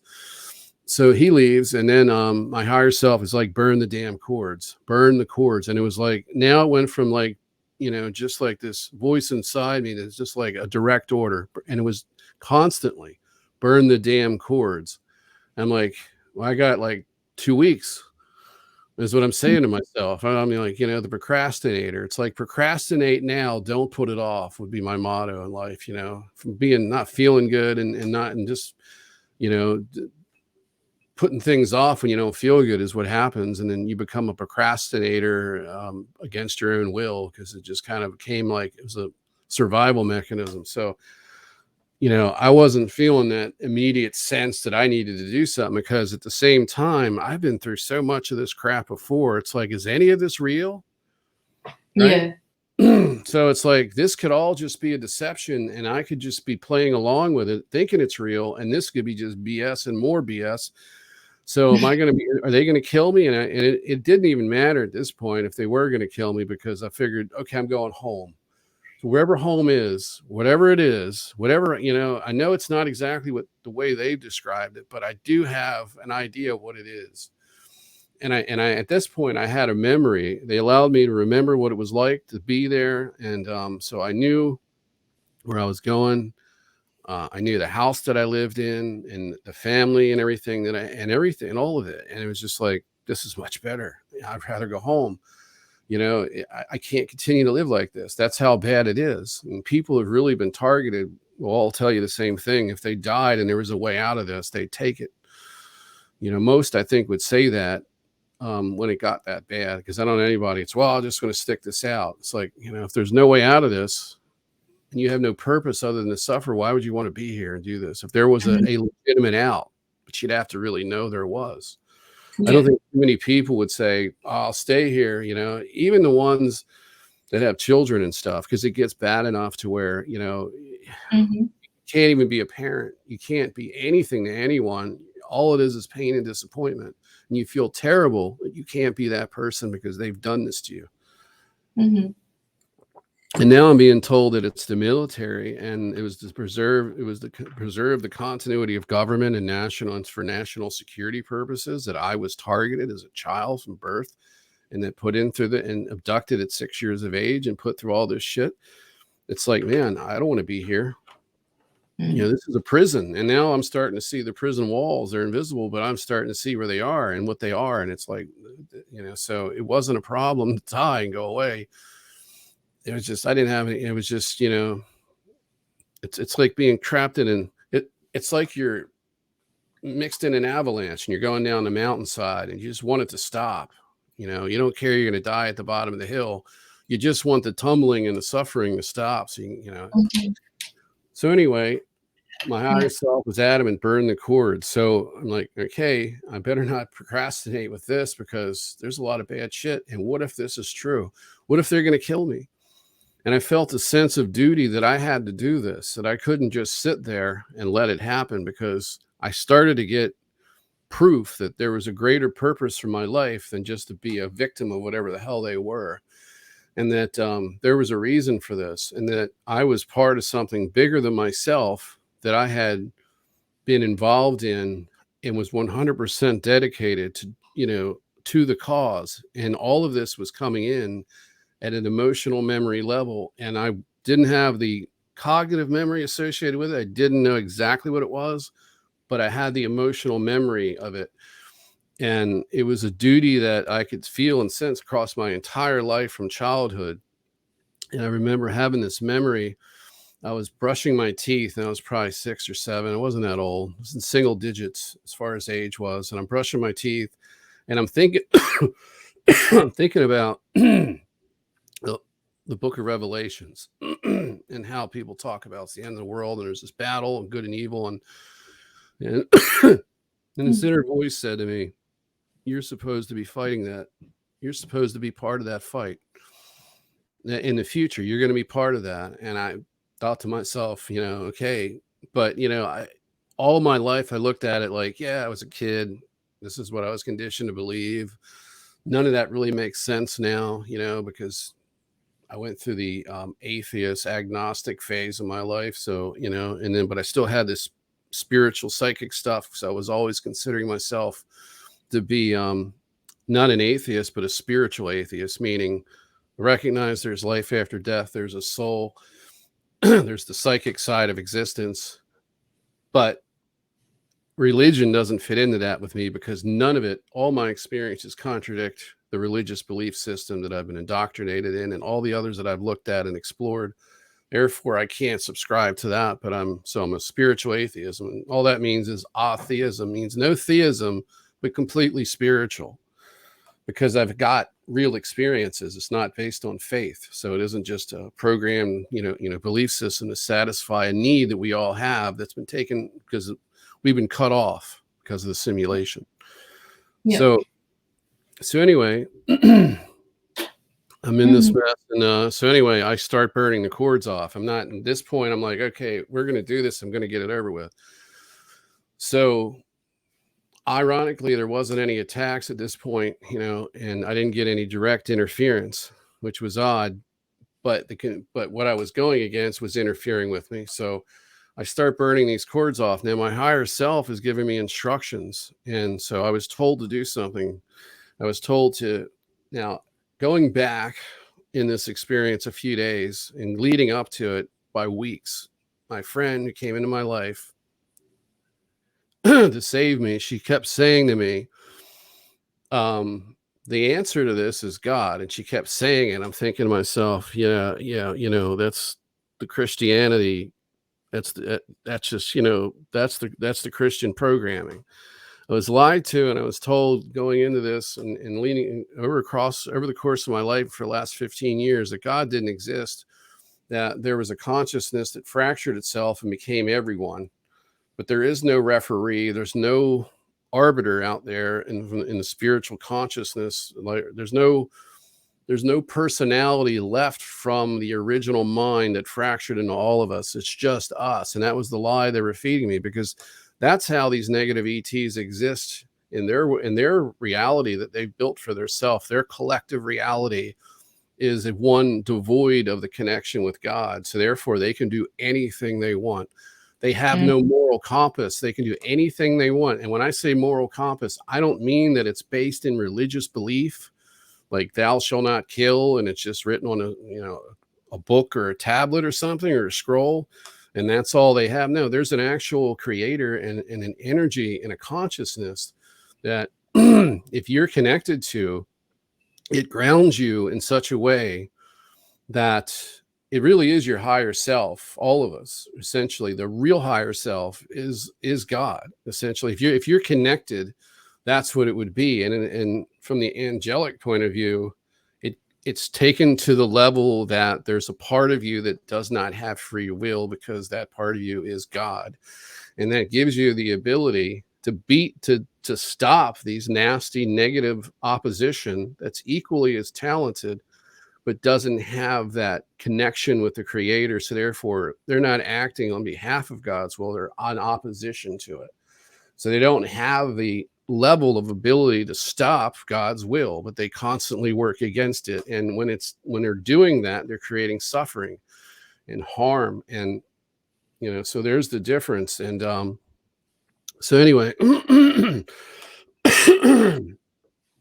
just getting back to what I was saying, I kind of got lost there in what I was saying, but so Yeah, so I'm in the situation where I've got to burn the cords off, and I start. And Yeah. the next thing that I noticed was, and now up to this point, whenever I tried to do something like this, including meditation, they would interfere with me. I could never get my astral sight open unless they were controlling it. And I was never able to move energy at a satisfactory level to do anything other than just get like a tingle or just feel it moving, but never actually do anything for myself with it or somebody else. So now I'm being told to the answer to get out of this is God. So I have to turn to God. And I felt that. So it wasn't, and this is like, you got to remember, I've had all this programming. I've had the negative human religion programming where it's like based on faith and God's a tyrant and there's all these rules that you know in your heart that is wrong. So that's why people cherry pick the Bible and other holy books. They can't obey the religion like it's the Bronze Age and kill people for anything, any petty things, and act like that. We have to cherry pick the reptilian the reptilian influence of our religious systems. You have to filter them out by cherry picking what you believe to follow. So, but anyway, so she's telling me this, and I'm getting this intuitively. So now it feels different. It doesn't feel like I'm going against common sense, science, and all that other stuff. There's obviously something here, and I feel it. So, and I felt like this was the time to do this. So I started to channel God's energy, and my higher self was coaching me at this point. And because you had asked me, how did I do this? How did I connect with my higher self? It was actually God connected me with my higher self, forcing the connection as well, using that ability that I talked about, that enhanced ability that the other side doesn't have. This is what would make it possible for the higher selves of people that are trapped here to actually act as a military force and get rid of these pieces of garbage. It's an act of God, but it's being done through proxies. So, but anyway, and that proxy war is the heart of the alien agenda. It's the opposition to it. So anyway, I'm in this situation, and I start burning these cords off, and this went on for. I started burning the cords off before they came to me and made that offer. So I had a little bit of experience. Now I've realized, my higher self told me what to do, that it's failing. And I can see now, every time I try to do this, I can see in total clarity. And what I saw was, the first image I saw was a silhouette of a male. And it could have been a female too. It doesn't matter, but it was more of a male silhouette. And it looked like one of those anatomy physiology models that I had when I was a kid. It was like a clear case. It was shaped like a person, and it had all these organs that fit together. They're injection molded, and they all interlock together. And he made the entire organ and skeletal system, and then it all fit together like a puzzle. And it was inside a silhouette, like a case. There's like two halves to it, and it was a stand-up anatomy model that I got when I was a kid, and it was cool because it was like putting together. It was like, the person's intestines fit together with the liver, and it all was like like a puzzle. So it was cool. And I saw it because it had the same shape, but it had a translucentness to it, to where it was just like a shape of a man, no hair, nothing, just a general shape, but kind of a transparent energy body. And then coming off of that energy body was these silver cords that looked mechanical. They didn't look spiritual. They looked like artificial, like something out of a sci-fi movie. Like, the best way to describe it, ironically, and it must have been influenced subconsciously, or who knows, by the CIA maybe, the Matrix, that plugged the thing that was in the back of the person's head. Not quite like that, more like a coax cable from a cable box, because it had that shape to it without the pin, but it was the same color and similar in a way that this thing attached to the back of the person's head when they're in that pod. But there was hundreds of them. There were small ones, and it was like tent ropes, but they were all draping off of me, like going on a slight sag, off in the abyss. And I was just kind of floating in a void, and all these cords were going off in all these different directions. And it looked horrifying because, burn the cords, Nathan. Well, look how many cords there are. And there's not There's a bunch Yeah. of little cords that I would describe as being rope size, like a 1/2 inch or 5/8, 3/4, which would be 1 to 2 centimeters. And then I had a big one, like the size of like an air duct in your house. It was like coming out of my chest, like a round air duct. Yeah. And that was coming out of my chest. And then I had a big one coming out of my back, which was the life force cord that connected all of my clones at the base. If I could destroy that cord, the clones die and I'm no longer connected, because what was anchoring me in the program and what was they were using to control me, their anchor point of control and manipulation, was the life force cord that connected me to my clones.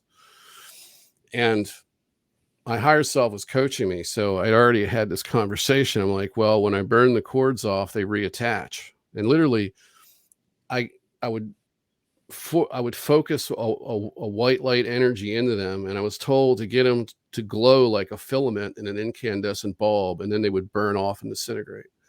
So I burnt some. The small ones were easy to burn. You only have to hold the energy flow for a couple of minutes, and they would go away. They would light up like a filament that was experiencing electrical resistance, and then they would just disintegrate and just fade out. Like a glowing hot wire in like a void. So but then they would reattach, and I would see these cables like silver cords like literally flying at me out of an abyss. It was just like a dark void, and then they would come at you and stick right to you. And I was experiencing this. So I'm like, well, they're reattaching. And I was told, I had you do what you did as a practice run. What you're going to have to do now is burn all the cords simultaneously. And as you do that, the smaller ones will disintegrate first. Once you've eliminated all of those and you've gotten all the smaller and medium-sized cords are gone, then you can get to the life force cord last. And that's how you have to do this. And I said, well, what if I burn the wrong cord off and kill myself? And I was told that's not going to happen.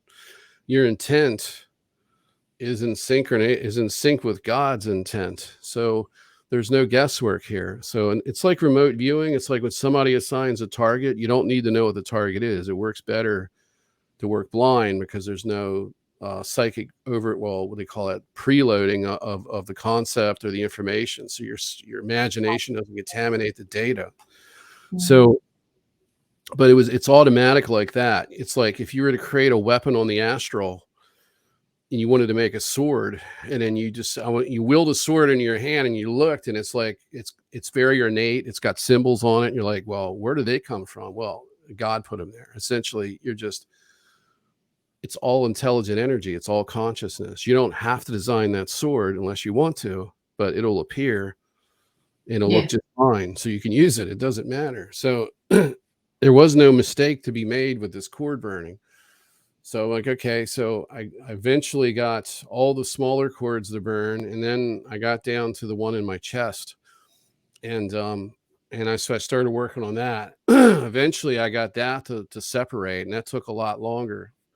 So I don't know how long this took. Maybe an hour, 2 hours, could have been longer, but I was taking breaks, and so I wasn't doing it continuously. It was all in one sitting, but I would take periodic breaks and connect and then talk to my higher self for more advice. And what I was told was, immediately as I got rid of like the one on the heart and all the small ones, it's like everything went calm in my astral zone around me. And my higher self said, okay, right now you've got a little bit of time. The computer is, disabled. You've disabled it by removing all these cords at one time. It's got to reconfigure itself. It's basically, I don't know what it was doing, but I got the impression is that it was formulating a plan of attack or action. So if I didn't act within a certain amount of time, I would be corded up again. So it gave me a little bit of time, and I was told, you don't have long, but you have a little bit of time. Take a short break and get right back at it. And that's what I did. And I said, well, how am I going to know if I got rid of the life force cord? And I'm like, and I was told that you'll know.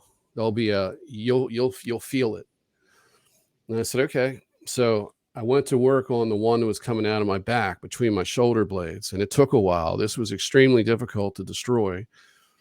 And so just to give everybody an idea what this was like, you got your eyes closed, and every time you close your eyes and you will this to take place, you go from the inside of your eyelids, which are black, to being in an astral environment. It's dark, but whatever you want to see lights up, and you're now in that body that you observed as a third person that I described with the cords coming off of it. Now you're in that body, and you can see 360 degrees around you, so you can see out the back of your head or anywhere you want. You can see as a third point of, you can actually see things as a second point of vantage. So you can look at yourself, and you can see there's nothing, no observational position is limited to you. You have access to all of it. So I'm focusing all this energy, and I'm channeling a massive amount of energy. It's white light, it's God's energy. And instead of just like, some people will do meditations, they'll visualize things. This was something that I just willed, and then it was there, and you could feel it going through you, like just a surge of power going through you, and then going into this, and you could hear it. You could hear it, and you could feel it. It wasn't like you had to visualize anything. So I had somebody ask me like that, are you visualizing this? And I'm like, no, this was when I wanted to do it, my mind's eye opened up. And the reason why my mind's eye doesn't open up now is a different reason. It's because when you exhibit psychic abilities, they come after you. And if you have too many, they will attempt to kill you. The military takes people out. It's a threat to national security. This is how much of a gulag that we live in. It's a spiritual prison. And the military and governments have cut deals with the prison wardens, the ones that run the jail. And it's a threat to them, and it's a threat to the governments if one of their citizens or one of the prisoners exhibits psychic abilities that come anywhere near the ones that they have working for them. These are the augmented super soldiers and other remote viewers, whatever they got that are working for them, they're satisfied with that. But if you step up to that level, you're immediately a target. I already was one. And if you go beyond that, they'll go far above and beyond nanites and everything else. They will come out and kill you. They'll have someone run you off the road. They can even have somebody remotely create an accident that kills or severely injures you. And just getting somebody to run through an intersection, they can do that. And I've seen them take people over in real time. Police officers, like you're getting a DWI. Now you're not. Now it's all cool. Now you're getting a warning. Have a nice day, sir. I've seen them. I've been in that situation. And I've seen it with my own eyes. And I've seen people go from, just being normal to being aggressive for no reason because they're being manipulated. And, it isn't just there. It's happening and you're experiencing it. And then you're mislabeling it as something that they're doing when it's just somebody being a jerk. No, you actually have a psychic experience that leads up to it, that confirms what's happening, and it's confirmed during the experience. So it's different from just, somebody thinking that everyone's out to get them. This isn't paranoid schizophrenia. It's not mental illness. I think if we were to look at all of us as a cross section of our community, you would say, despite everything that's happening to us, that the majority, if not the overwhelming majority of us, are well-meaning, intelligent, normal people who are more grounded than most people. Because in order to be able to deal with this, especially to go public, you definitely have to be at a much higher level of functioning than the average person, because they would crumble under the pressure and the torture that this involves.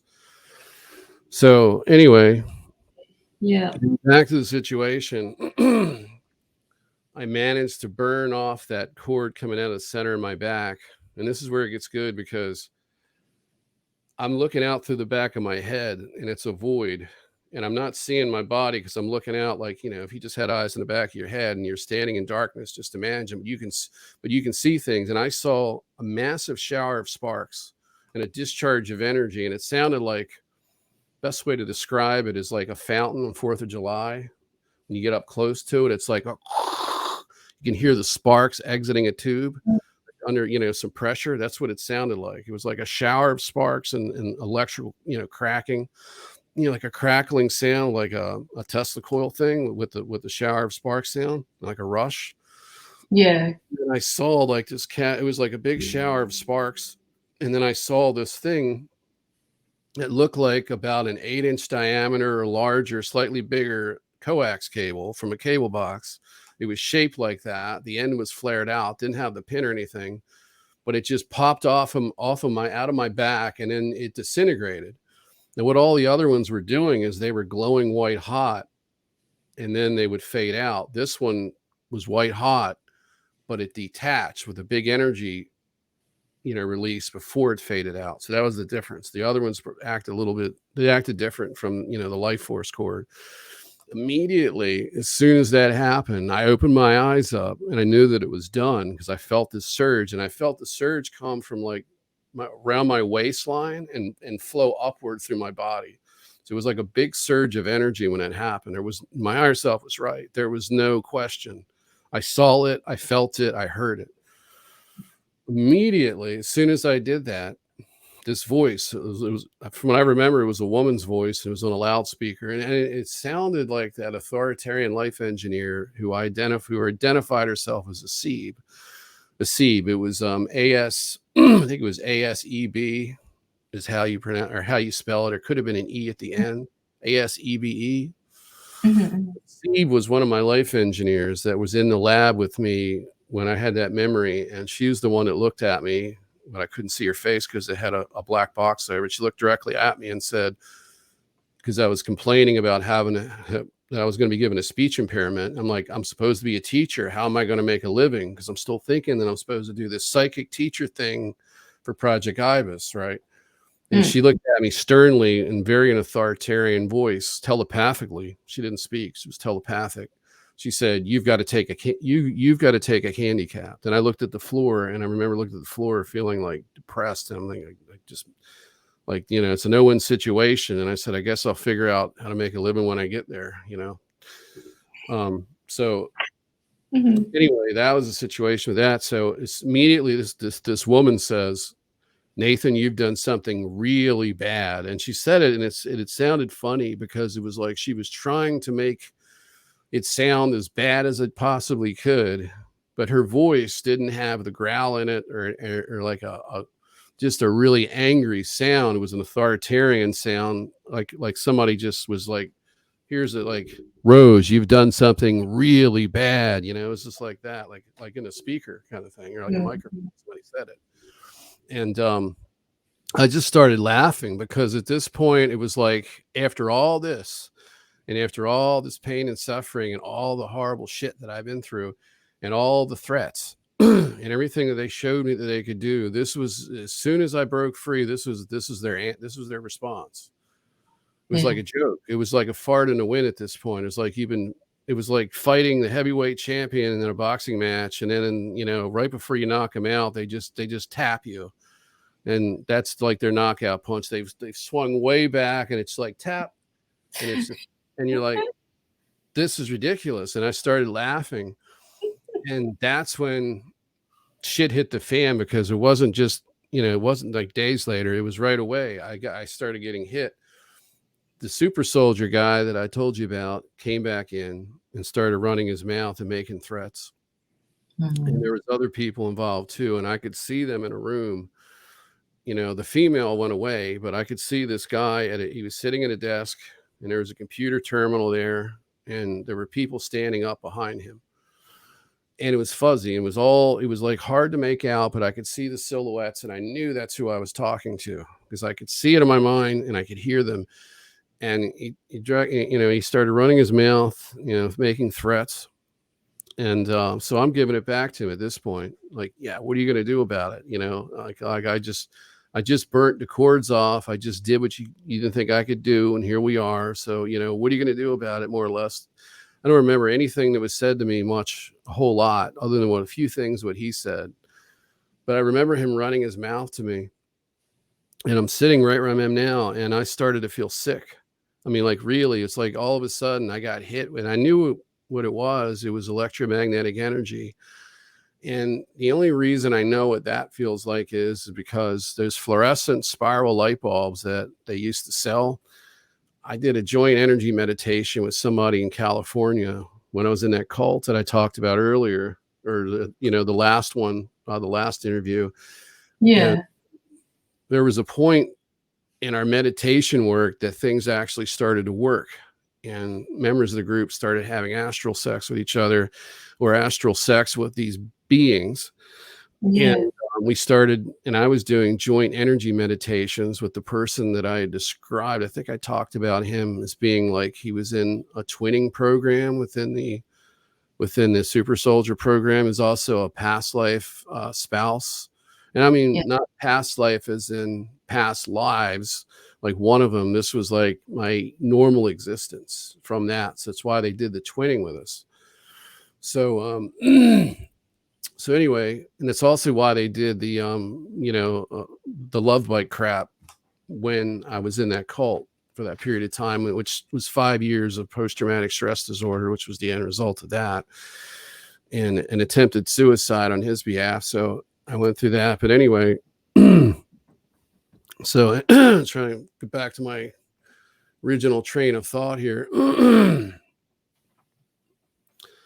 Yeah. So it was basically at that point, I'm being threatened, and I'm sitting here, and I'm going back and forth with this guy, and I suddenly started getting sick. That's where I left off. I got sidetracked, and Mm. I remember, my friend, my psychic mentor that came in, I met in Project Avalon. We both know him. I asked him before because he was getting hit with directed energy, and I hadn't. So I'm like, "What is it like?" And he says, it says it's like the air gets superheated around you, and it looks like heat coming off of a pavement, or like a visual distortion of some kind. Well, it's not like heat coming off of a pavement. So superheated air is probably the closest thing you could use as a reference. But way I describe it is my eyes are going in and out of focus, and I honestly think that's what was happening, because I'm looking around myself and things were going in and out of focus. Like it would go out of focus and it would come back, but it wasn't like in and out, like you're zooming in and zooming out. Mm. There was a little bit of that, like just a tiny incremental zoom in and out, but it was just like it would get like that. It was hard to describe. It was just a distortion that would fluctuate. It was pulsing, and I felt sick. And I had did that joint energy meditation with that person, and he charged me up with energy. This is where I was getting. I got sidetracked. But after we did our meditation, I caused him to break out into a sweat, because I was sending him fire energy, because we were working with the 5 elements, because that's what, if you're into the occult, in these engineered belief systems that the ETs and, now of course the military is pushing, which are all based in ET theology, the occult and all the religions. There's 5 elements. It's like, it's earth, it's water, there's spirit, was it fire, and air, right? It's like 5. It's like the 5 points of a star, the pentagram. Yeah. So the spirit one was the one I was sending him, and I was sending him the fire element. He was sending me the spiritual one.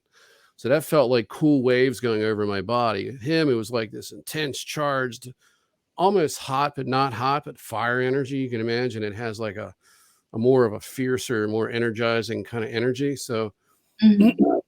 and after we got done, he broke out in a sweat, and I just kind of felt like, I don't know, it was like there was like waves of calm energy coming over me. Well, when I got up from the computer and I went to go downstairs, I turned the basement light on, and it's a rancher, and it has a downstairs, and it's below the ground a little bit. And as I walked, as I got closer to the fluorescent bulb, I felt sick from the electromagnetic field and people talk about that. People had sensitivity to these EMF output of these spiral bulbs. They were complaining that it was causing illness, and you really feel bad.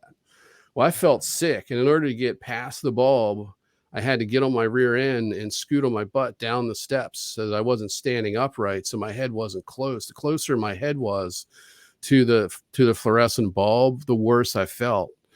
And I just felt disoriented and nauseated and weak when I got close to the bulb. And within like 8 feet of it, it was bad. So, but anyway, I felt that same sensation. I got sick.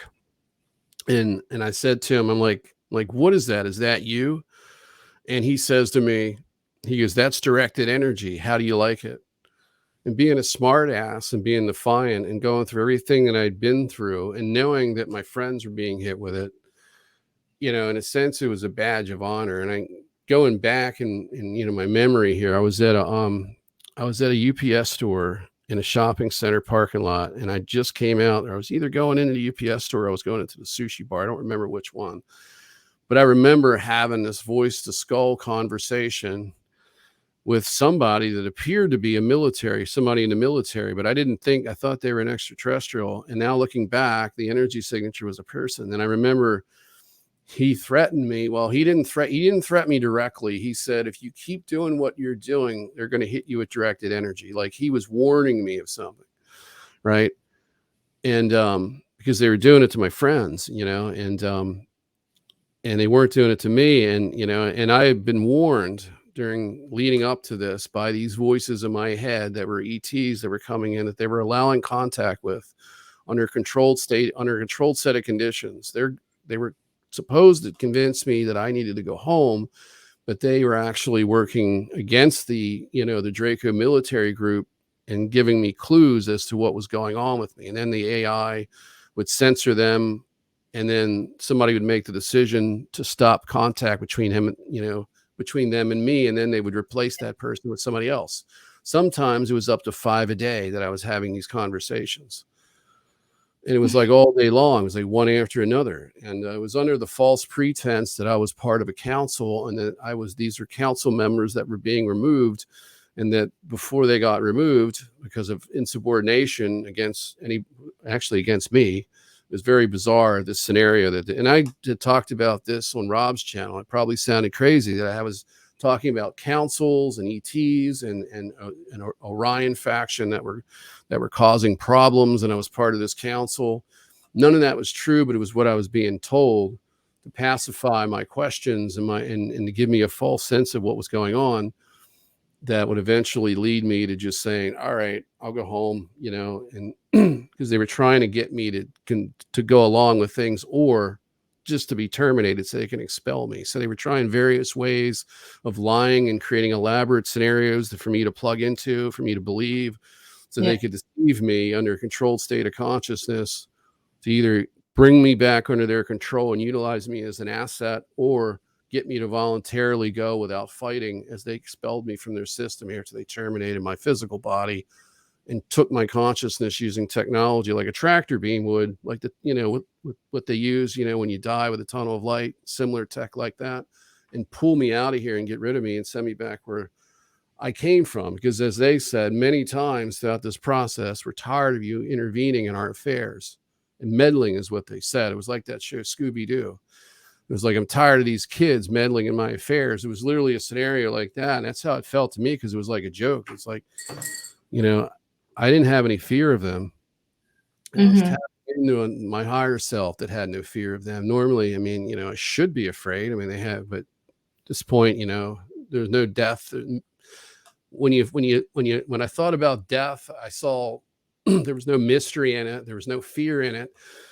Everything that I'd been through had conditioned me to act this way. So nothing that they were doing to me was working, and it wasn't affecting me like a normal person would. So anyway, or like a normal person would be affected. So anyway, getting into this a little bit further, I get hit with directed energy. At this point, my higher self activates and is now independent of me fully, and is no longer under any control at all. So I'm feeling sick, and I'm being a smart ass. And I said, it's not bad. And that pissed him off. But as soon as I said that, in my mind's eye, I saw two arms come out in front of me and put both palms on this pocket of energy. It was like, and it just literally went like this from right to left. These hands, which are my higher self's astral arms, energy body, pushed this energy out of me into the vacant space next to me. So it did nothing. And then I was feeling sick and lightheaded. And then I felt all that energy kind of like being pushed from my waist out my head, like straight up, and pushed it right out of my body. And that's when I heard the guy say, he stuttered. And then he said, you've just deflected 80% of that energy. And I immediately said, why don't you send it again so I could practice and get up to 100%?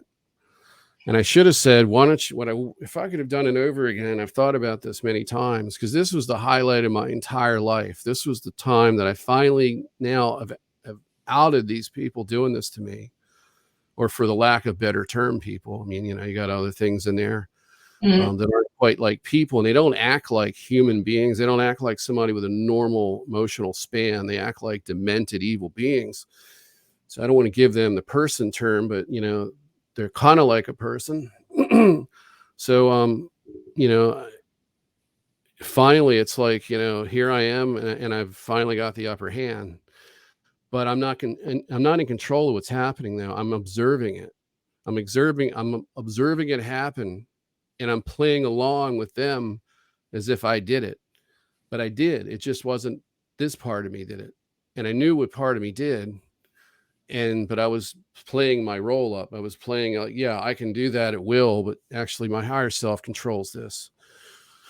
So he was like shocked that I was able to do that, and not totally shocked, because I knew intuitively, and it was quite obvious, because I was told 3 months prior to this that I'd be able to do this. One of the voices came through, and I remember it clearly as day, because I was in the bathroom at the same sink that I had the memory from. Actually, it was a different sink, but in the same place in the house. I had the memory from my childhood.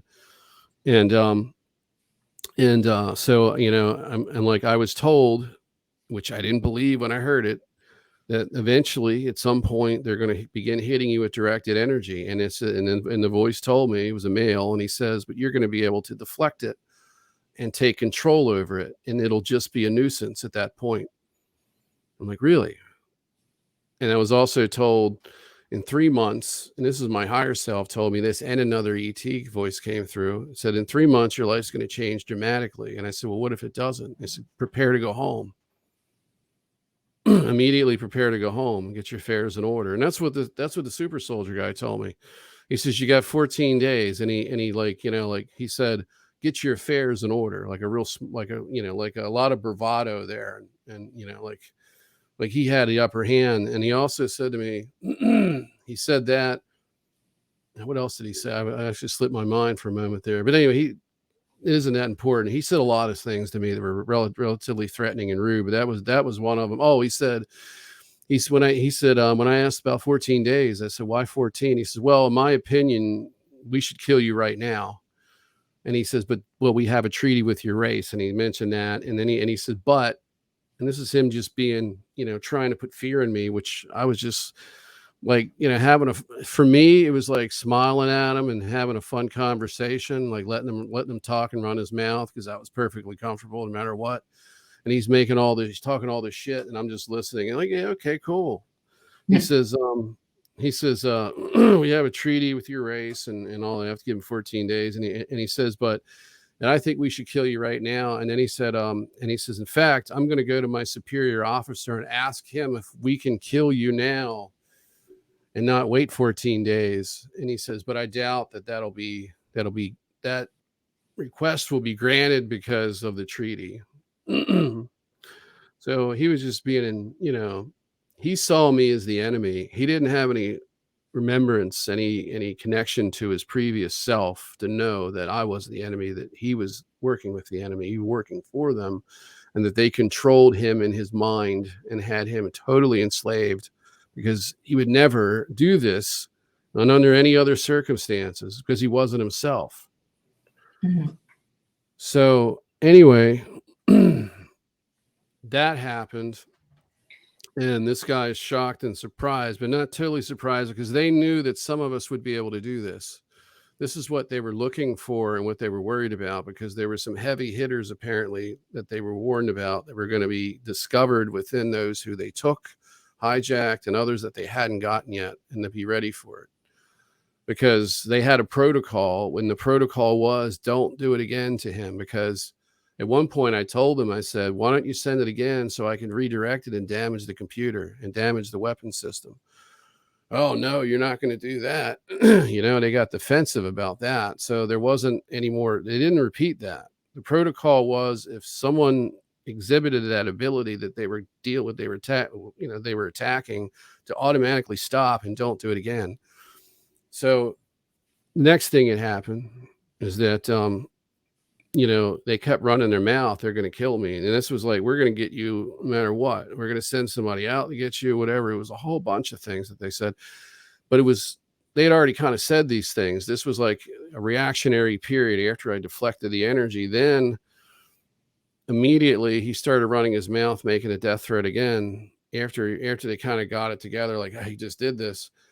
This white ball of light about the size of like a beach ball flew out of my left side, and my mind's eye opened up. Okay. I was seeing him in a fuzzy room, and I couldn't, it was all blurry. And all of a sudden that switched off. And instead of me looking at the computer, because I was sitting right here, I went into my astral sight, turned back on, and I saw this ball of light exit my left side and then fly right into his face as he was running his mouth. And it took him right down, and actually it hit him. And what it does is it completely shuts off the connection between the weapon system, the computer interface that they're using, and it completely shuts down the astral sight and the psychic abilities. They're like shut off. They're shut down completely, and it can physically burn and have other side effects. Like, I hit a Draco with one, and I could see it. He was grabbing at his face, and he was like, and like it actually burnt him. So so anyway, that happened, and then I sent like all sorts of different ones. It was like that, because I'm like, oh, I can do this. And I describe it in prior interviews. I'm like, if your higher self, if you can't ride a bicycle and you're standing next to a bike and there's no training wheels on it, and your higher self says, get on, I'll take you over, I'll ride the bike. And then when you get off the bike, your body will be trained as to how to ride that bicycle, because it's hand-eye coordination. It creates a loop, what I would call a neural loop in your brain, where a series of neurons just continuously fire in a loop, and it preserves that memory so that you got muscle memory and all of that, and you can do these things. So you can ride a bicycle after you learn how to do it. Unless you have brain damage, it doesn't leave you. It's like throwing a baseball. It's like anything that requires skill of a physical nature. So after my higher self did this, I could now do it. So I started sending rapid fire spheres at these people, and they were getting hit. Then I sent one, I visualized it, and it was like a giant ball of light that when it hit its target, it opened up and turned into potentially hundreds, if not thousands, of balls of light. So it was like a bomb, like basically like a floral shell, and like a fireworks shell. It blows up. It's like a sphere. It blows up, and there's all these little ones in it. So anyway, I hit him with this, and I was hitting him, and then finally a couple minutes went by. I paused for a moment, and the loudspeaker kind of came on again in my head and said, begged me to stop. And the guy said, you just took out 3 of my personnel. This was a different person at this point. He said, you just took out 3 of my personnel, and I wasn't seeing them anymore in this room. I could just imagine that somebody ran in my mind, and this wasn't really happening. Somebody ran in and grabbed a microphone on a desk and was like, you need to stop that.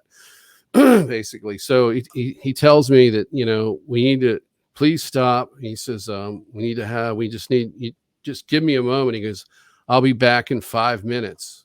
I need to talk to you. That's what so this went in, we're going to kill you. We're going to eat you alive. We're going to rip you to pieces. We're going to salt the ground that you walked on, all that shit. To now being like begging for me to stop.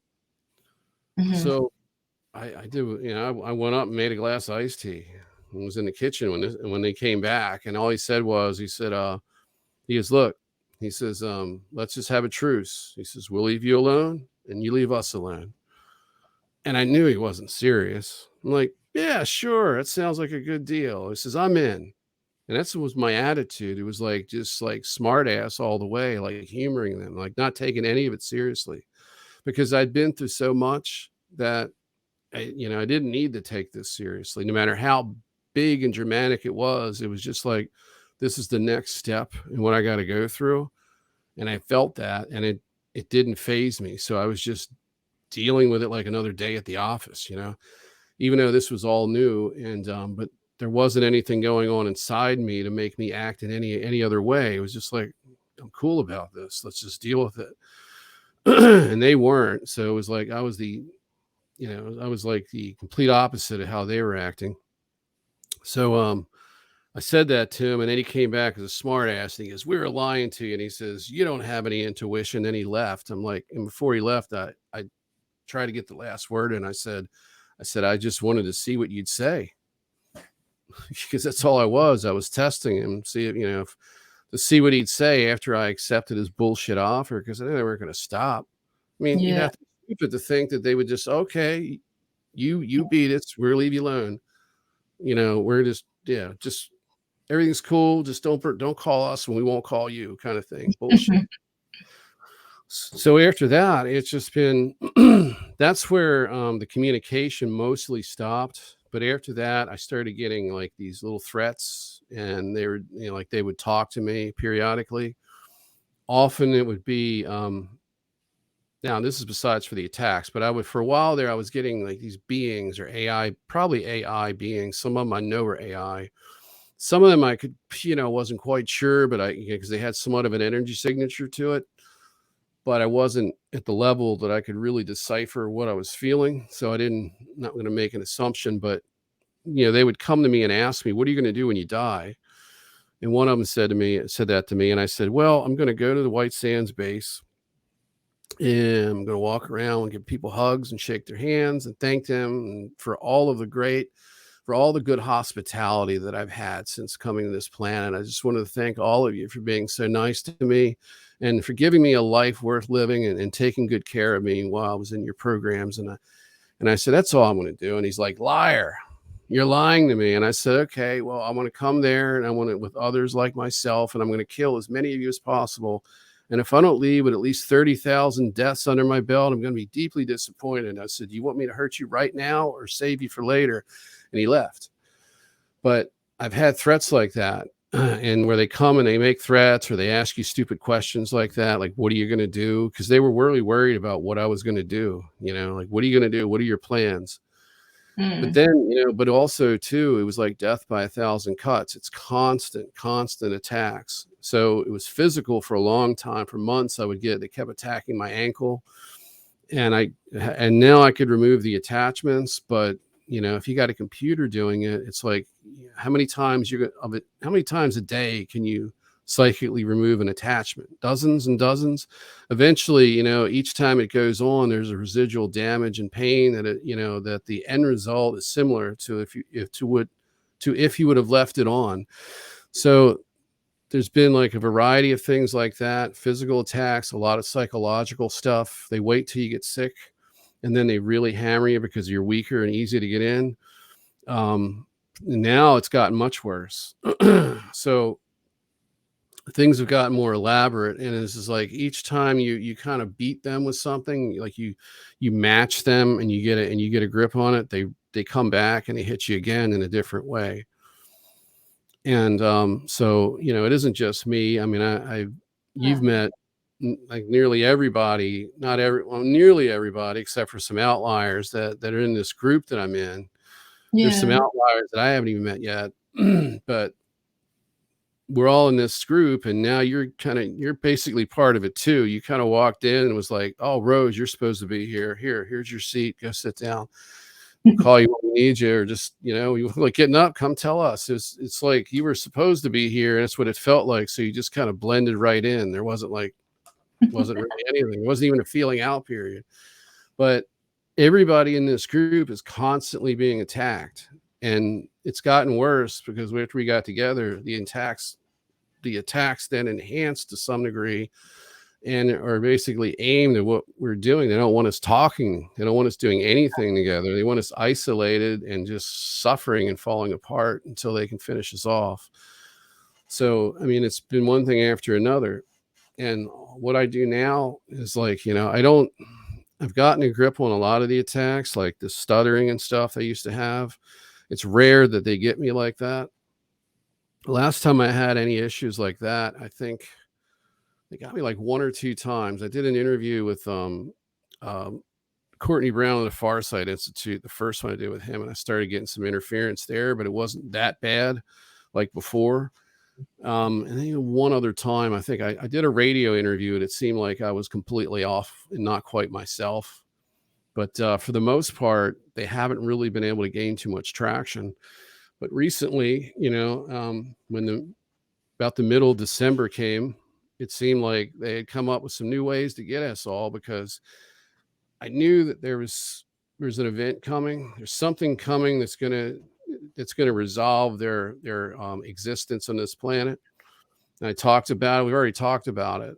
So if that happens the way I understand it to happen, or something similar happens, but whatever it is, and however it takes shape, it involves everyone that's here, either the one, including the ones they have under their control, and as well as the ones they don't, or the ones that they're just manipulating that aren't under full control. It involves a large number of us expelling them as well. And there's got to be physical aspects, military, whether it be off planet or on planet. A lot of people are waiting for some sort of a cleansing of the U.S. government and deep state and the U.S. military. They're waiting for this event that turns the surface governments around, because they're being controlled by these extraterrestrials through proxies, through people, through their servants, and so forth. So we're all waiting for this event, and we all sense it coming. At least most of us, especially ones who are getting targeted more. And it seems like it's really picked up, because the middle of December came, and I went from dealing with it all and thinking that I had, at least I've got some control over these symptoms and what's going on, because they're making us remotely sick. It isn't just the cords. I mean, there's the nanite aspect of this. And then it seems like, boom, they threw caution to the wind. And it's possible that I got hit with directed energy, or it was nanites, because right after I talked to you in that last podcast, the next day I woke up feeling really bad. What I got from my higher self is that up to this point, they weren't willing to do that with me, but now it's on the table, because everything's on the table. What I understand is they're in a desperation phase of this whole ordeal that we're all in, and that they're going to be going as hard as possible to prevent what's going to happen eventually. They're going to be removed. And they have the ability, they know what's going to happen to them. See, it's like painting yourself into a corner. It's like you can look into time and look at all the different timelines. And and in nearly every timeline you lose, and you're looking at it, what do you do if you know what's going to happen to yourself? Well, you can't just sit there and give up. You're not going to do that. They're going to pursue the timeout. They're going to pursue the outcomes that they want. And whatever few timelines exist that it shows that they can achieve that outcome. So they're going to do that. So how would they do it? Well, they're going to attack those that they identified as being part of the problem for them.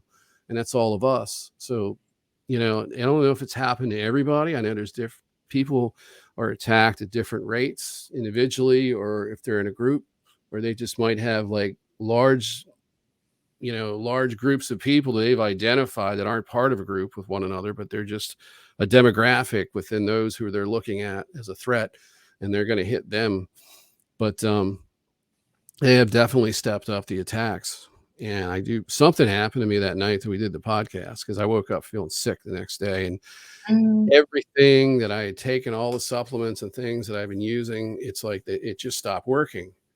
Yeah. And it's just like, whatever they did, it worked. It actually worked, and it made us sick. And then they've just been trying to pick us off. And for the last couple of weeks, it's been pretty chaotic with my circle of friends, because one of us has gotten hit really hard. I was hit hard, but not as bad as he was. And then, so it's kind of been pretty chaotic. Yeah. But it's working its way out. Yeah, it is. Yeah, I feel like I'm getting hit right now. I've just been really, really like I'm so sorry. I just felt really fatigued during this whole process. I was listening though, definitely listening, but I just Oh no, you don't have to apologize. Yeah, I don't know what became me, but I've got my headache, I understand where this is coming from, obviously, but I was listening and I did have some thoughts I wanted to just say, like maybe we can wrap this up, but I do feel like that it has a lot to do with who we are, where we've come from, and our history here. And that's the reason why we get targeted a lot because a lot of people are remembering, like you and your mentor, and we're remembering things that are just like either from the galactic point of view, but also from the human point of view. It's like all these multi-dimensional realities that are coming through, and I think that yeah, there's definitely angelic help here, and a lot of angelic souls, like you said, that are here on this planet to help. And we do definitely get targeted for sure. Yeah, my mentor talked a lot about this, and like she did have a key piece to like a lot of the galactic history that's been hidden here. You know what I mean? Like especially with the reptilians and all that. I think it's important to realize that it is like a whole history that we're talking, like a whole interstellar or galactic history that we're talking about. You know, Yeah. yeah, they're just yeah keeping that aspect away from us, from normal everyday human consciousness. Um, but people are waking up, you know, especially yeah now with all this stuff culminating. But yeah, Yeah. I'll talk. Yeah, I wanted to ask you a few questions, but my brain's just fried. I'm sorry. Oh, that's okay. Maybe I can help you and come up with a couple things. They do, yeah. People are targeted. There's been a system that's been identified by a lot of us, but it's being verified through remote viewing. Which to us, if we don't, if we really know how it works, then for us that's completely real. But for Yes. the layman, for the regular person, they've never heard of remote viewing. But what does back us up is that it's declassified. There's CIA.gov. There's quite a bit out there. It's on the CIA.gov website that people have archived on other websites, so it's easy to find them. That remote viewing is real. It was used in a program called Project Stargate, which took place not far from me at the Fort Meade military base in Fort Meade, Maryland. And that was involved Ingo Swann and a couple of other people, and then it involved more people after that. They got the program going, and then it was eventually declassified. Portions of it was declassified, like some of the original stuff, the remote viewed Mars and things. And then Ingo Swann was given permission to write his book called Penetration, and that's a great book if you really want to know, the start of how remote viewing started, and hear all the wild stuff that Ingo Swann was put through by his CIA handler and as part of Project Stargate. You can read that book for free. It's available as a PDF online. It's called Ingo Swann Penetration. Highly Okay. recommend it. It's very, I mean, you can't get much better. It's right out of the horse's mouth, literally, because he was the main guy in that program. But yeah, so the information's coming out, and what I'm saying is that Ingo Swann remote viewed, was given a target to watch somebody after they died. What happened? And their soul was being pulled to the moon, and then he wasn't able to pursue them because this loud voice kept saying, "You're not permitted to be here. Go back." And it got loud enough to it was causing him physical pain, so he had to pull out of the remote viewing session. But since then, that's been remote viewed by Farsight and other remote viewers. Technical Intuition was one of them, small group that's no longer around. I don't think they're not doing any type of targets like that. If they are around, I think they were doing like financial or business consulting using remote viewing, which I don't know how well that works, but it obviously isn't being utilized, and it doesn't work that well for that purpose, because you'd see more of it. It's really not even the Farsight Institute doing that. They're trying to do crypto predictions, things like that, which they officially stopped doing. That was supposed to fund their operation. They started going to a paywall, and it was better than because it's very difficult unless you're using a computer, transdimensional technology to predict an outcome of a cryptocurrency fluctuation and value. So, but anyway, we know what's going on from that data, and they kind of got sidetracked getting and explaining it, but Yeah, there's a system that identifies us when we come in. I Mhm. talked about it with Yemi from the Farsight Institute. She picked it out of a remote viewing study, and we talked about it during the podcast on Rob's channel. And it was called The Escape, I think was the name of the remote viewing documentary they did. But she saw a big piece of technology that was a non-surface structure floating inside the planet Saturn in the atmosphere that was the brains of the whole operation. That computer monitors every soul that comes into this planet, catalogs them, identifies and catalogs them, does a threat assessment, and essentially, you know, they're intercepted if possible and then put into a body through a type of trans-dimensional reincarnation system that's responsible for the tunnel of light. The angels that people see, the loved ones that people that are calling their name, saying, come into the light, Carol Ann, like a quote from the Poltergeist movie. And they show you what's comforting to you. And that's why all of the people that come back and have a near-death experience, what they see is always catered to their belief system. So if a Muslim has a near-death experience, they're going to have an Islamic-based near-death experience. Christian, same thing. Jew, whatever, it doesn't matter. If you're an atheist, you may see your higher self. And ultimately, when I did study that, the atheist non-believer types would see some higher version of their self during a life review. And that was like supposedly their higher self reflecting on their life. And they give this life review. They tell you got more lessons to learn. They have this whole itinerary of BS that they feed the person. And what I found is that it's very much like the disclosure community. And it's very much like any type of phenomenon where there's an intelligence interacting, like the abduction scenarios.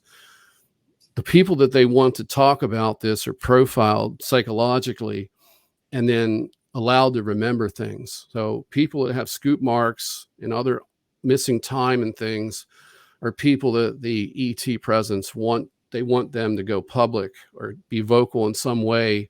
Otherwise, they'd be like me, where they cover up everything and give you almost nothing.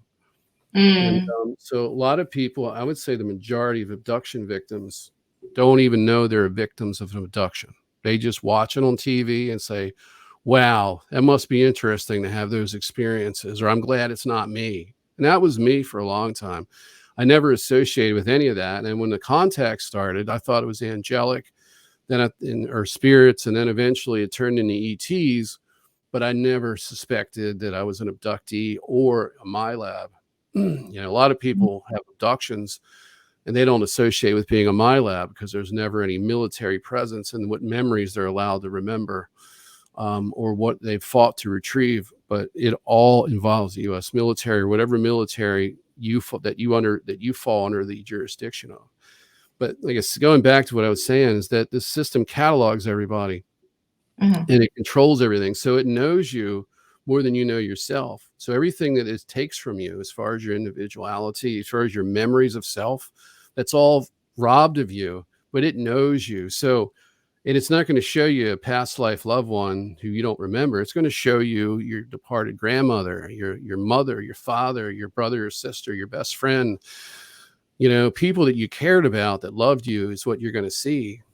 Or you're going to have some similar experience that gets you to go into that tunnel. And then the ones that come back, looks like what I was saying, they cater the experience. They profile those people. And the ones that are more adept at public speaking or writing a book, they get the bigger experiences often. But there's the secondary people that have the experiences that are just meant to go out into society. And occasionally when the subject comes up to recount what they experienced after death. There may be a church group that do that. It could be a synagogue or a temple of some kind or whatever, or just a casual conversation at a campfire, maybe eating dinner or on a holiday visit.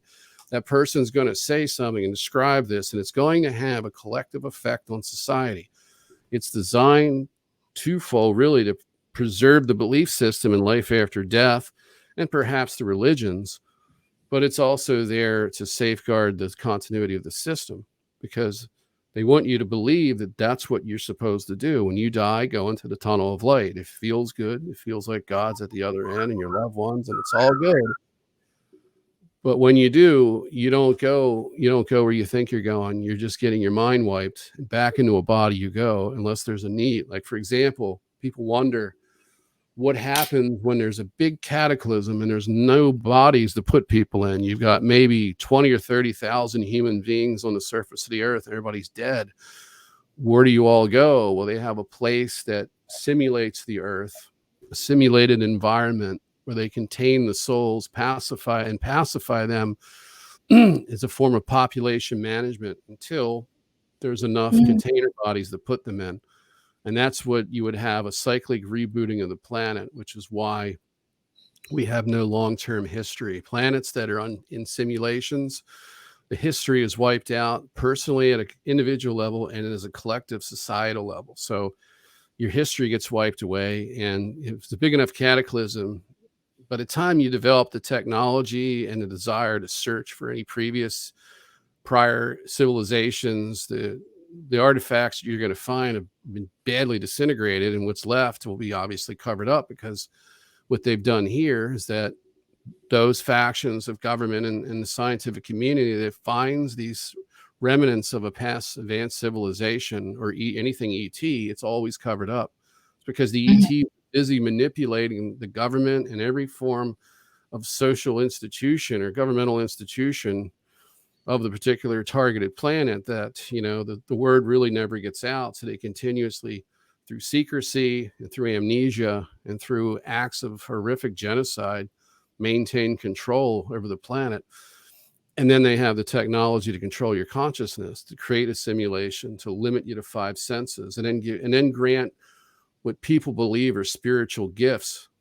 It's not a gift that you can have intuition, or that you can do a psychic healing on somebody, or have any psychic abilities at all. These aren't gifts. These were normal traits. These were you. This is how reality is in a normal way, in a much greater capacity than what people are experiencing. And they've just stolen all this from you. They've taken away your psychic birthright and are giving you back a tiny little inkling of what you used to have and used to be, and then calling it, and convincing you that it's a gift from God, that you're special, and that you have to work for the spiritual side of things, such as a medium. And what do they have them do? They have them get people to go into the tunnel of light. It's population management is the whole. If you want to call it something, you can call it population management. That would be the Mm. one, because they're using people to do this work, to manage, to herd the souls into the tunnel of light, into the control system. And I've met a woman who's a Milab, and fairly well known. I mean, not that well known, but well known enough in the circles that I've been part of. She's a friend and stuff, and they were using her, and still are.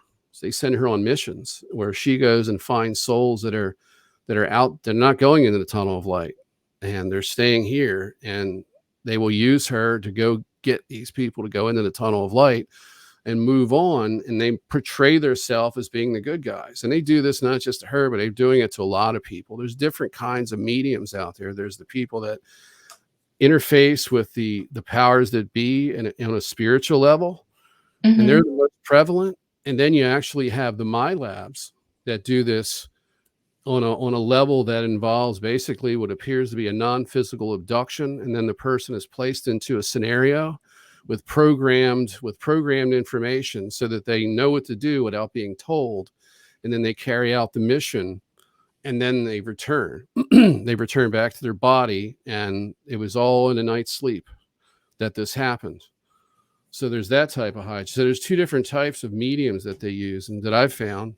I can't see there being any others, but they have and so there's the military Milab spiritual medium that's herding souls for the for the powers that be. And then you have the civilian version, which is the spirit medium, the psychic that has experiences, and they use people like that. And none of these people realize what they're really part of and how they're being used. If they were, they wouldn't tell the soul to go into the person to go into the tunnel of light, because they're no longer their self.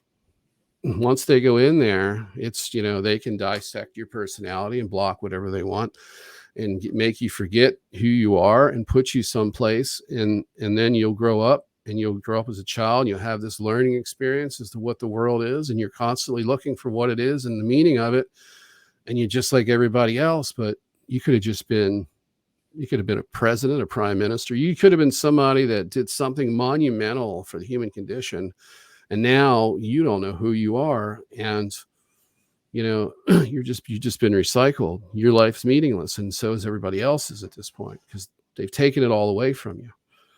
Yeah. You think you have meaning, and you try to do things, and you try to make meaning out of your life experience, but everybody knows that something's missing big time, and the substitute is organized religion, or what someone can construe as a spiritual way of life. To the best of their abilities, they seek out what they need, but they're not getting it. And one of the other things too, you asked me in that initial question you had, like, how did I get connect with my higher self? It was God to connect me with my higher self, because it was part of a divine or higher plan that I would be on the outside of this now and not be entrapped in it. That was just me, and it's not anything that anyone could just do. And I couldn't do it by myself, but it was basically it was God and the proxies that work with God, the angelics that were coming through, as well as the ones that were here physically that intervened with me. There was two, technically almost three people. The third one was Rob, and I don't want to assign any titles to him, because until you recognize what you are, or what you are, you recognize the truth of what you are. It's inappropriate to give labels, but he was definitely one of the people that I owe a lot to for allowing me to have a place to talk publicly and gaslight them. Because if it wasn't for the gaslighting, not only would I wouldn't have found help to the level that I did. I mean, I had that help to start with, so I can't say that, but I wouldn't have found the help I needed afterward. And a lot of what happened may not have happened the way it did, and may still be going on if it wasn't for Rob, because I don't know how this would have worked out. He gave me the ability to blindly go into a situation and gaslight them, not knowing what they were and who they are, and then using that experience to flush them out, smoke them out of their hole, essentially. So he was a big part there. But the people that came in, I mean, I needed their help. I wouldn't have gotten out of it. It could have been, who knows how it would have ended, but it wasn't. That's how powerful they are and how strong this is. And that's how, people that, I mean, I remember, Rose, I have a memory. I don't know if I talked about this last time, but I have a memory of a dinner that I attended. It was a banquet type event for people that were coming here and doing this. And, I just remember being depressed and thinking, how I failed before, and I didn't want to do it again. And I was worried. And just the fact that you're coming here and it's like your life stops, and because there's two ways to come here. You can come here as an avatar, which you still stay home. You're home when you do that, but there's a piece of you here that you can remotely control, influence. It's part of you. It's part of that multidimensional mind.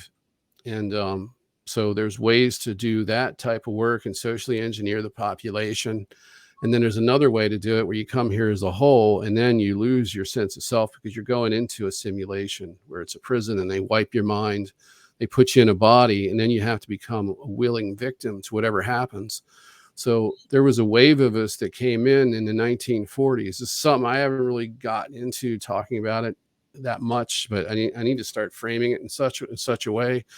I was part of a wave that came in here in the 1940s, because the early 1940s involved the signing of treaties with reptilians, with the negative ET factions, in return for technology. And they would they grant the ability, the so-called right to abduct us, which they were doing anyway beforehand.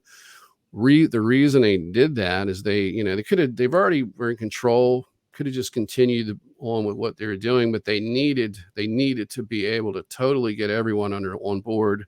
The elites, they needed to take over the governments, they needed to take over the militaries, and they needed to lock down their authority over the planet at the highest level of human organization, and then execute a plan to create a new world order, and essentially human extermination and replacement and enslavement of souls, just like they did with the Greys, but only different. Who knows where the planet is, where the Greys came from? You know, those particular people. You never know. It might have a reptilian humanoid, or it might be a base of operation. So what I'm seeing with Farsight's uncovered and what they've done here are very similar, just slight differences, but it's the same agenda. So I was part of a wave that came in here in the 1940s, and that was after World War II, the atomic bomb dropping. They signed the treaties essentially, and that was done first with the Germans, which created the secret space program.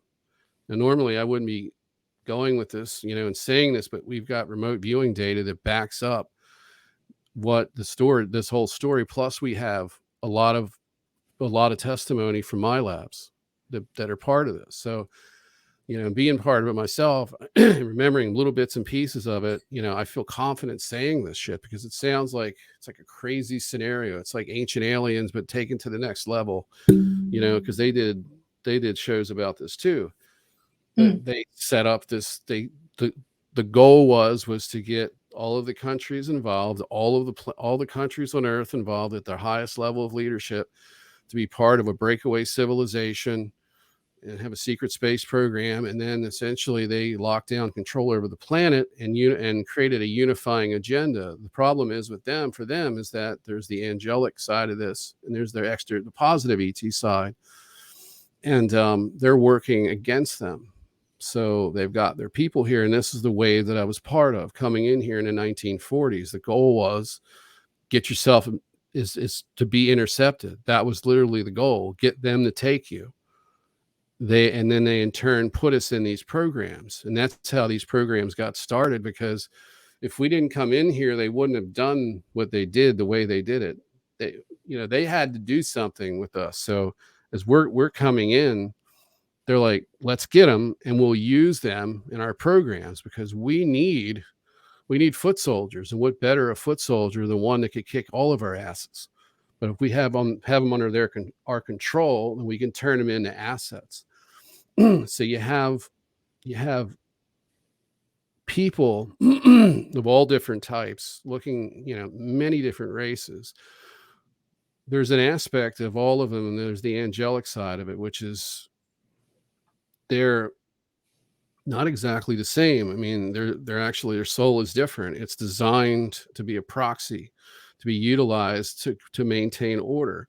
So they have abilities beyond the regular ET population. So if they can hijack them and use them as the ultimate warrior, they're going to do it. And that's what they've done. And they've taken lots of human slaves too. And they're using them as well. So they created this entire system. The Achilles heel of the system is the fact that they use their enemy to build it. So, it took a while. And then eventually I got it from my higher self. It was like, this is a Trojan horse operation. And eventually enough of those people that they've enslaved are going to turn on them in one big shot, in one big event, where the entire continuity of everything that they've done and built using slave labor and trapped souls breaks down. And it's the Achilles heel of the entire system, because I was told it too, that it's from my higher self, not some ET that I'm channeling.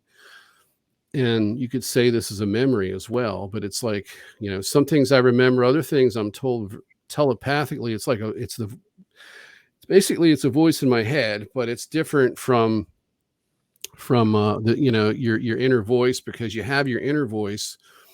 And I've noticed there's this is what I've experienced. So help anybody with this, is that the intrusive voice that comes in and says things or flashes images that are not of you, such as you're petting your cat or your dog, and next thing you know, you're seeing yourself beheading your cat and your dog, or you're choking it, or you're looking at somebody you love and care about, or just somebody you don't know anything about, but you're looking at them and you're not thinking, no reason to think anything unpleasant, but you look at them and suddenly a voice says they're ugly.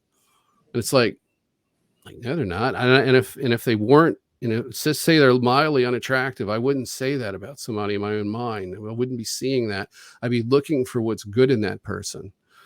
I'd be cherry picking the best aspects of that person, because that's the strongest parts of their personality, hopefully.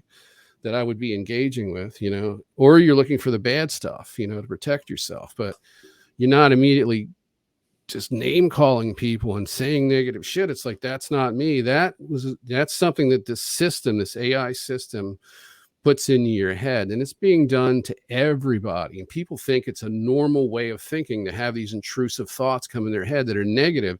And for those who are targeted, the frequency is much, much higher, but it's happening to everybody, and they can negatively influence large population centers and create civil unrest or just tension that leads to it by utilizing these higher end transdimensional, if you will, technologies. So they've got the ability to do that. But in actually going through and as far as the higher self goes, you have that intrusive shit coming in, and I can now block that out. It's rare that it gets in, and I can identify it and keep it out, where before I couldn't. The other thing is too, is this inner voice that's communicating with me, which is what I wanted to explain, is that, and how it works is that, if you were to ask yourself a question in your mind and answer it, you can try this as an exercise. It takes will. You have to will yourself to speak to yourself in words in your mind. So if I were to ask myself a question and answer myself, that would take an effort. But when I'm dealing with my higher self and I ask my higher self a question, my higher self will respond without that effort being put out. So I don't have to think about what my higher self would say to me. I don't have to do any of that. It flows out of me like from another part of myself. Sometimes it comes so quickly, I don't even finish what I'm saying to myself before I'm getting answered or getting a response of some kind. And the difference is that you could say, well, okay, now that you've got access to that angelic side or ET side of yourself, why don't you ask it all the questions that we've all wanted to know and put that information out for the public and for yourself? And the answer is that I can't, because, that side of me is like a pressure valve. It's basically a throttle. It keeps all of that from surfacing. And it's done that way because it simply wouldn't work. It would invoke attacks and probably being killed if I were to become more of who I am. But also, too, it would be devastating for anyone who's ever had emotional past life memory recall or just cognitive past life memory recall, with or without the emotional side of it, especially with the emotional side of it. But it all has an effect on you. And the real memories, when they come through, you don't just remember them. There's an emotional impact. You cry, you shake, you go through a lot. It's intense.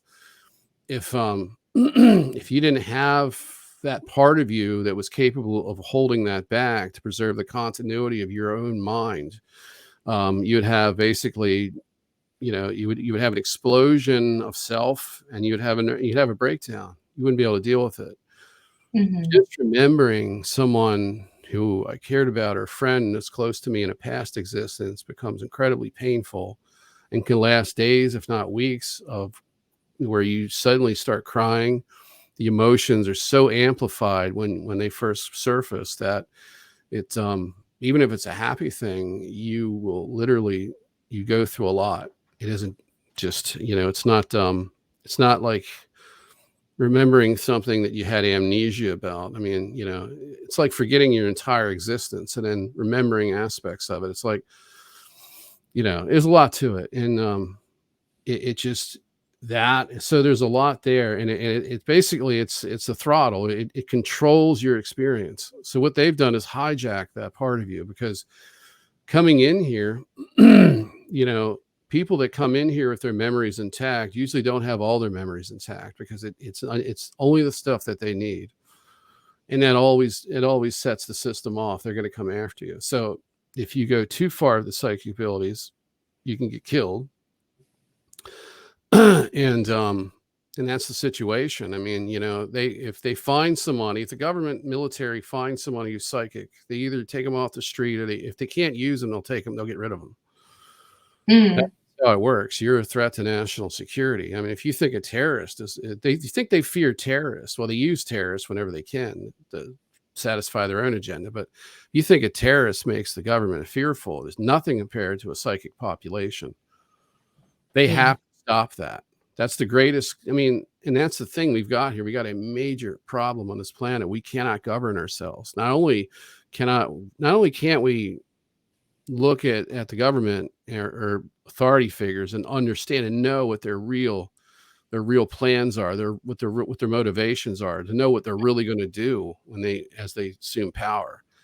We don't have that ability. That's bad enough. But then you have subconscious manipulation taking place. You have these ETs directly influencing world leaders, sometimes actually inhabiting their bodies and becoming those world leaders. And so you've got a totally manipulated system, and you've got a totally chaotic system of human interaction, because without that sixth sense and that awareness, you're bound to five senses, and anyone could lie to you at any point in time. And all you have is, their past track record, their body language, their choice of words, their expressions, everything, and a very, very, very weak energy signature to go with, if you sense that at all. And oftentimes, if you do sense it, people around you who don't will mock you if you bring it up. Like, oh, everybody gets a bad feeling, Mm. Like, no, my bad feelings usually result in something. So I have to take this seriously, but they won't. You can't convince them not to leave. Don't take that vacation flight tomorrow, or you're all going to die in a plane crash. Like, we just pay thousands of dollars and we can't cancel these tickets. We're going. Sorry, you had a bad dream. And then they die, and no one's going to listen to you. Yeah. It's like no one's going to listen to you when you tell them don't go down the tunnel of light. It's a trap. Some people will, but one of the ways that you could turn this around, which is what Farsight's doing, is telling people and showing them some evidence. The only way they can prove it, well, you can look at the observable conditions and say, yeah, it could be a soul trap going on here, recycling system, but they're showing a remote viewing, and they're doing it completely blind. That's their only claim to validity, is that it's done blind, because you can't validate it unless you have some other means to validate it. When it comes to, what happens when you die, we're pretty limited in what we have. We got people that come back, and that's skewed. And we got remote viewing, which also can be skewed as well. And but I think we got enough body of evidence in various ways that we know what's going on. It's just, how do you convince the general population to take it seriously? And for those of you who haven't seen this recently, and I'm trying to think which documentary it was or which interview it was that I saw with Courtney Brown. I don't think it was one I was involved in. It could have been, but I don't remember it. But he said was what he had asked, and I think it was Conversations with Harvey, actually, is when this came up, where he has these conversations with an ET named Harvey, Mm-hmm. connected to the Assassani resistance. And he asked Harvey, like, what would you recommend for somebody after they die? If you don't go into the tunnel of light, what do you do? And he said, don't go into the tunnel of light and then just wait to be helped. Don't go into the traps, wait to be helped. And there's apparently an effort to get people out. And if you want, I can talk about what happened to my dog recently, who passed away. If you want to Oh, talk I'm about so sorry. that. Yeah, You we got can. Oh, maybe we can wrap it up. I'm sorry, Nate. We might have to finish it off in one more part, if that's okay. Yeah, But that's cool. We can come up with a list of topics, and I can talk about some of the stuff that has actually happened to me, good and bad, and we can talk about healings. Yeah, okay. The thing with my dog is just, I got proof that there's a way to get people out, including dogs, out of this system, out of this psychic prison that we're in. Yeah. So I had an experience, and it was a pretty painful one, but I should be able to talk about it without breaking down. I mean, I've failed a couple times doing that, but I think I can pull it off. But yeah, we can always save that for another time if you like. Yeah, let's say that sounds, yeah, that's interesting. I'd love to know. I'm really connected with animals, and yeah, I'd love to know your experience with that. I'm Well, I really sorry hope that, you feel better. I know you got something you got to do, yeah, but you don't look you feel good. Look, they've been draining you dry. yeah, I feel really drained right now. I'm sorry that I had All to. right. be this way during this. But yeah, I was listening. I'm gonna have to listen back to it again. But I was just, yeah, I don't know. I've got a headache and I feel like I've got something in the back of my neck that's just not going away. Anyways, it's okay. Yeah, Have it's you just started taking those, any of the supplements that we've been talking about on I our started social media yesterday. groups? Yeah, yeah, I started yesterday. Okay, I started which one did you take? And by the way, this isn't for medical use. We're talking about washing dishes for those at YouTube, and this is about laundry detergent, hygiene. Actually, not even hygiene, because every good leftist, every good communist is a dirty person, according to yeah. according to the crazies, because they're too crazy to bathe. So, They're all not that crazy. there's anything wrong with being a leftist. It's just that neither one of the left or right is actually a legitimate movement, because it's been hijacked, and we Yeah, shouldn't have left and right. We should just have people agree on everything, because most things can be agreed upon if we have the truth. And then the minor caveats of our differences can be worked out, and that doesn't need division to sort them out. So, we would just be people instead of left, right, whatever. Just exactly. had the truth, would be one people. Yeah, it would just be nice to have the truth. Yeah, we Right? wouldn't hate each other over money, over race, over sexual orientation, over jobs, position, and society, social status, Yeah. cars you drive. Nobody would, none of that would make a difference. But those Mhm. are all things they've given us to fight over. Yeah. So Yeah, superficial stuff always. Okay, Nate. Oh, yeah. Oh, sorry. Just quickly, I haven't taken that the dishwashing one that you're saying. I've got it, but I thought that I'd take it in the in after 1 week. I was going to say 6 weeks after 1 week because the first week I'm basically doing the protocol that one of the members advised with the supplements. I am taking NAC and yeah, the what you're doing is you're adding stuff in, what you need to do anyway, because none of us started on just one. We didn't all just like take a whole handful of stuff. We started on yeah one, and then we found out that you need to take this with it, so we added that. Then that actually did something, and then but it's kind of like a building process is what you're doing, which is the only way to do it. Otherwise, you could be taking the yeah. wrong thing. It may be making you worse. Could be doing nothing. It's taking your money. So yeah, I you got to might kind of try a build higher. up. Oh, maybe that's why I'm tired. I didn't think about that. Maybe it's because I I started on that yesterday, literally. Yeah, okay. Which one did you start on? I guess it's safe to say it. NAC and the ivermectin. Yeah, One of neither one of those will, I don't think, will do anything. The only thing, the ivermectin can give you some a little stomach problems I when you haven't first had start anything taking it, yet. but Yeah, normally it doesn't very make you small. tired though. Normally Okay, you yeah. won't get that fatigued. If you're dealing with like dead fatigue, it doesn't feel normal, It's not and it just normal. kind of comes on. Yeah, it isn't that. It's the way you got to play detective work. But I can tell you, from none of us have had fatigue from any of this stuff. Um, Mhm. After that, it's really hard to say. I mean, because there's so many things going on with the body Yeah. when they're attacking you, and then you're doing different things to prevent it or reduce it. And then if you're doing multiple ones, it just becomes a confusing maze of things. Yeah. I'm gonna take it slowly, I think, but I will try the dishwashing.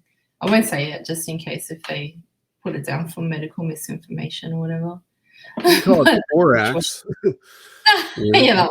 that Like one. FLARPA is the agency that's responsible for some of this evil technology. It starts with a D, but it rhymes with FLARPA. Oh, I was like, "What are you on about?" Yeah, got it. Yeah, because you can get your channel or your video taken down if you say the D word, but many Yeah, people say it and have nothing happen to them. So it's just like, there I don't know, these community guidelines are they're just so bewildering that I oh, can't yeah. navigate through it. So, and it's not meant to be navigated through. You can self-censor all you want, and you'll still Yeah. find yourself on Rumble at some point. But you can do it all you want, and they don't give a shit, because there's dozens of channels that can speak about things openly, but suddenly you start talking about it, and then they use it as a way to get rid of you. It's like, oh, you said that, you said the V word. It's Yeah. like everybody's making videos. We all know it. Well, a lot of people know that it's making people sick, and it's Mhm. okay to make videos now for some people, not for everybody. Because if you've Mm. been making videos about Milabs and then one day you say, you know what, I think it's safe to talk about the V again, you'll get your ass kicked off of YouTube. I mean, it isn't dished out fairly at all. It's just, I it's, know, I know. It's completely, yeah, it's arbitrary, isn't it? It's just, well, yeah. and seemingly. they're the fact checking experts too, and no one has been wrong more times than them. Yeah. And when you make that claim, they fact check that too and say you're wrong again, but you're absolutely right. Mhm. Oh, So yeah, I want to let you go and just you hopefully yeah. you'll feel better shortly after this. Normally within an hour, if they're doing something, most of the time, if it's just a slap in the face, you'll kind of get it back together after you stop. I But hope so, yeah. It like I said, feels we can always talk off the camera. And yeah, yeah. but anyway, yeah, Mm. next time if you want to talk about some stuff, we can dig into some of these, Yeah, I can all the listen. other stuff. There's social issues, there's, Oh, there's yeah, things yeah, that people are going through. There's this yeah, there's a trans thing where people are struggling with. All these things actually are yeah. aspects of this whole prison system. And a lot of people don't realize they are, and many of them do, or they instinctively feel it or intuitively, but be Yeah, interesting to kind of put it out there and actually talk about it. yeah, it would be. Like when somebody says, I feel like I'm a member of the opposite sex trapped in this body. And it's just like, well, Mhm. actually you are, because, you've got intuitive bleed through from a past existence. So, that needs to Yeah. be talked about. Nobody's really saying that, but I guess if we start talking about it, then they'll say, yeah, they're really crazy now. you know, No, I'm into all that. Yeah.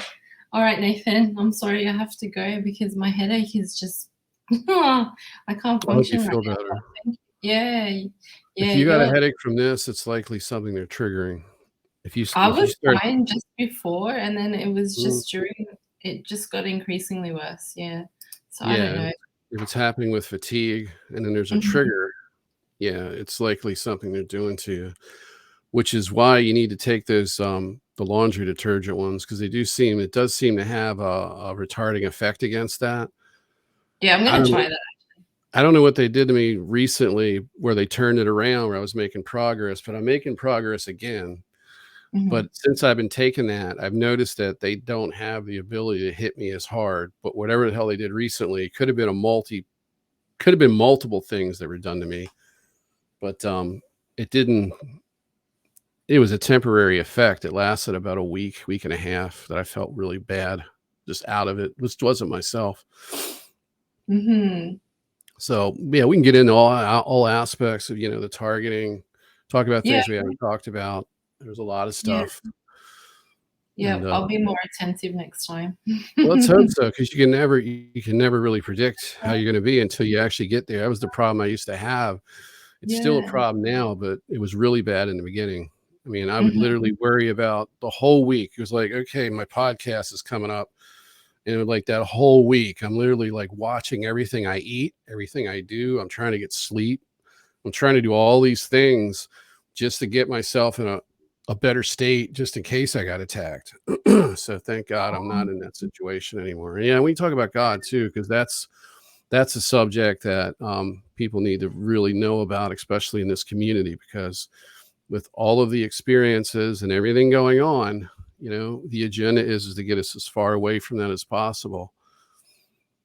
Ultimately, yeah, exactly. Yeah. First you Yeah. call it source, you take away it's the aspect of it that makes it unique and makes it into a personable entity, a personable energy.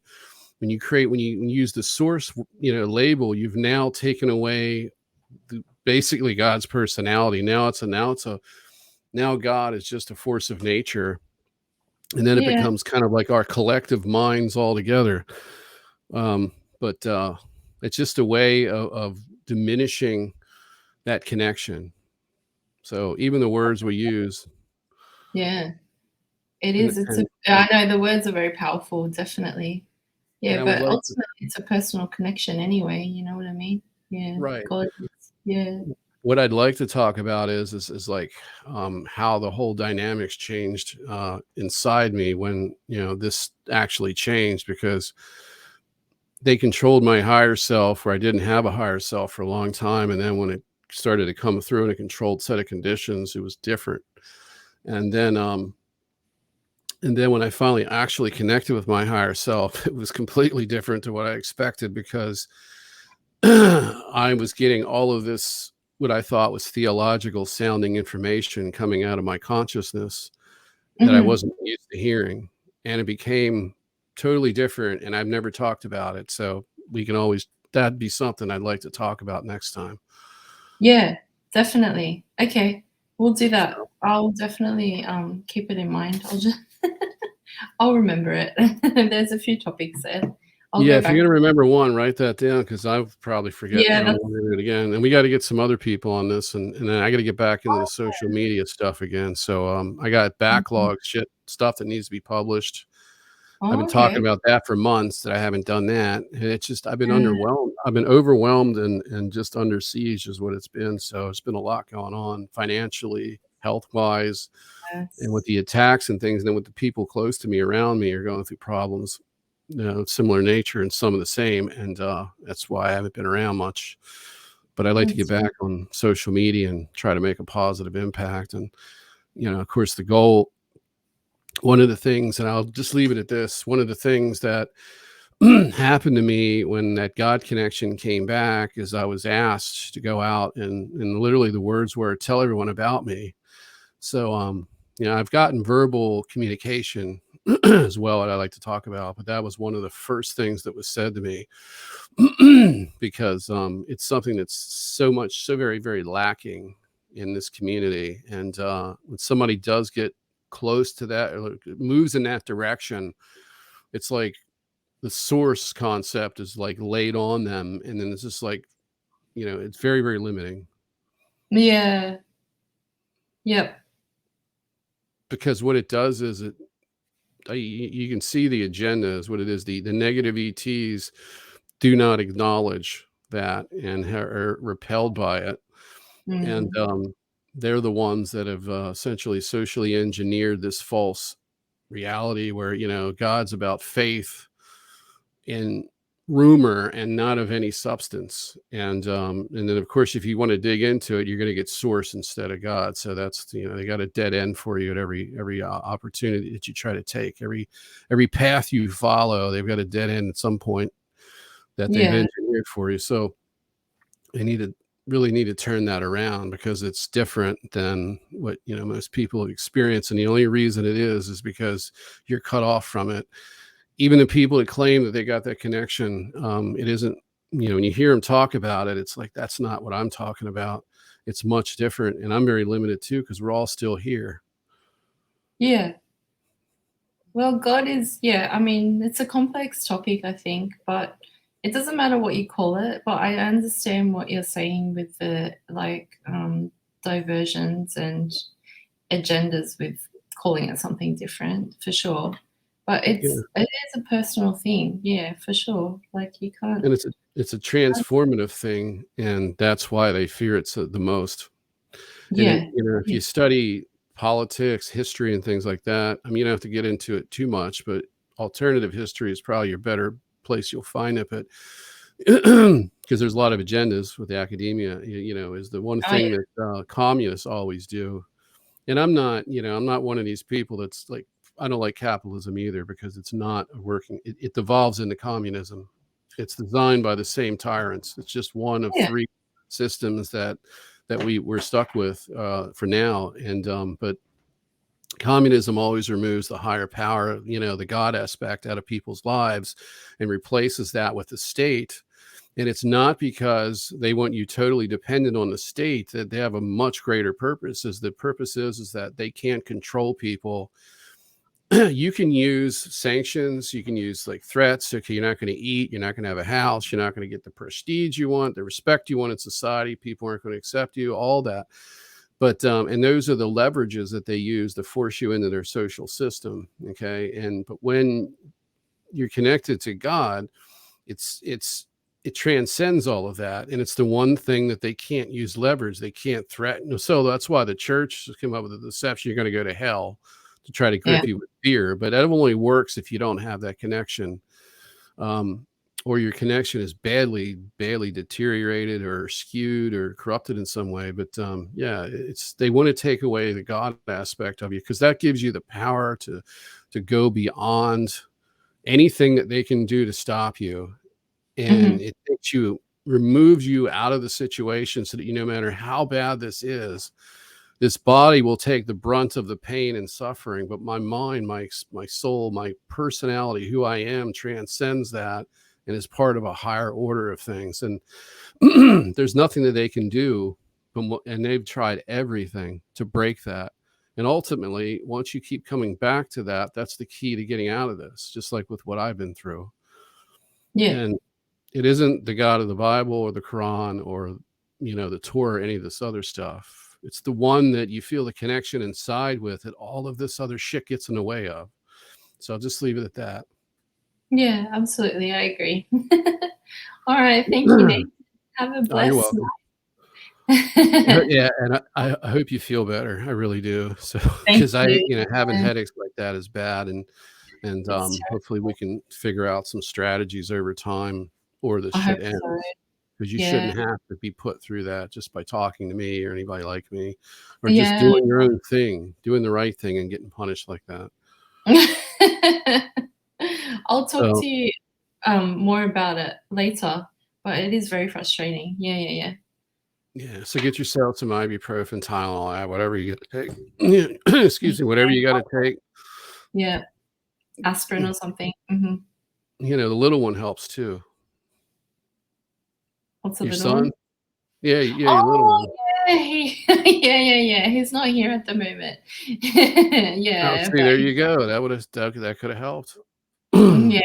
I get Oh, frustrated when the parents go like, "I can't serotonin. stand these kids." It's like that's what you Oh, should be into, and it's like, "I can't stand these kids. I gotta go to work." It's like, yeah, they've really got you now, because that's not why you're alive. You're there for your children, not your work. that's Even though right. that provides for them, but it's like, that's, they want you to detach from what's meaningful and Yeah, just seek a the whole the meaningless shit that makes you empty, that's a whole so. nother topic. That has to do with the attack on the feminine, to be honest, in my opinion. The whole getting people to, especially for females, to go into the workforce. But that's another story. Never Oh, mind. yeah. There's Another story. there's a lot of things going into that one. That was actually, that was a Rockefeller Foundation initiative. Yep. So, I but yeah, Yeah, I know. It's terrible. All right, Nathan, love you and leave you. I'll I talk to love you you too. soon, okay? I'll see you later. Take care. Take care. Take care. Bye bye.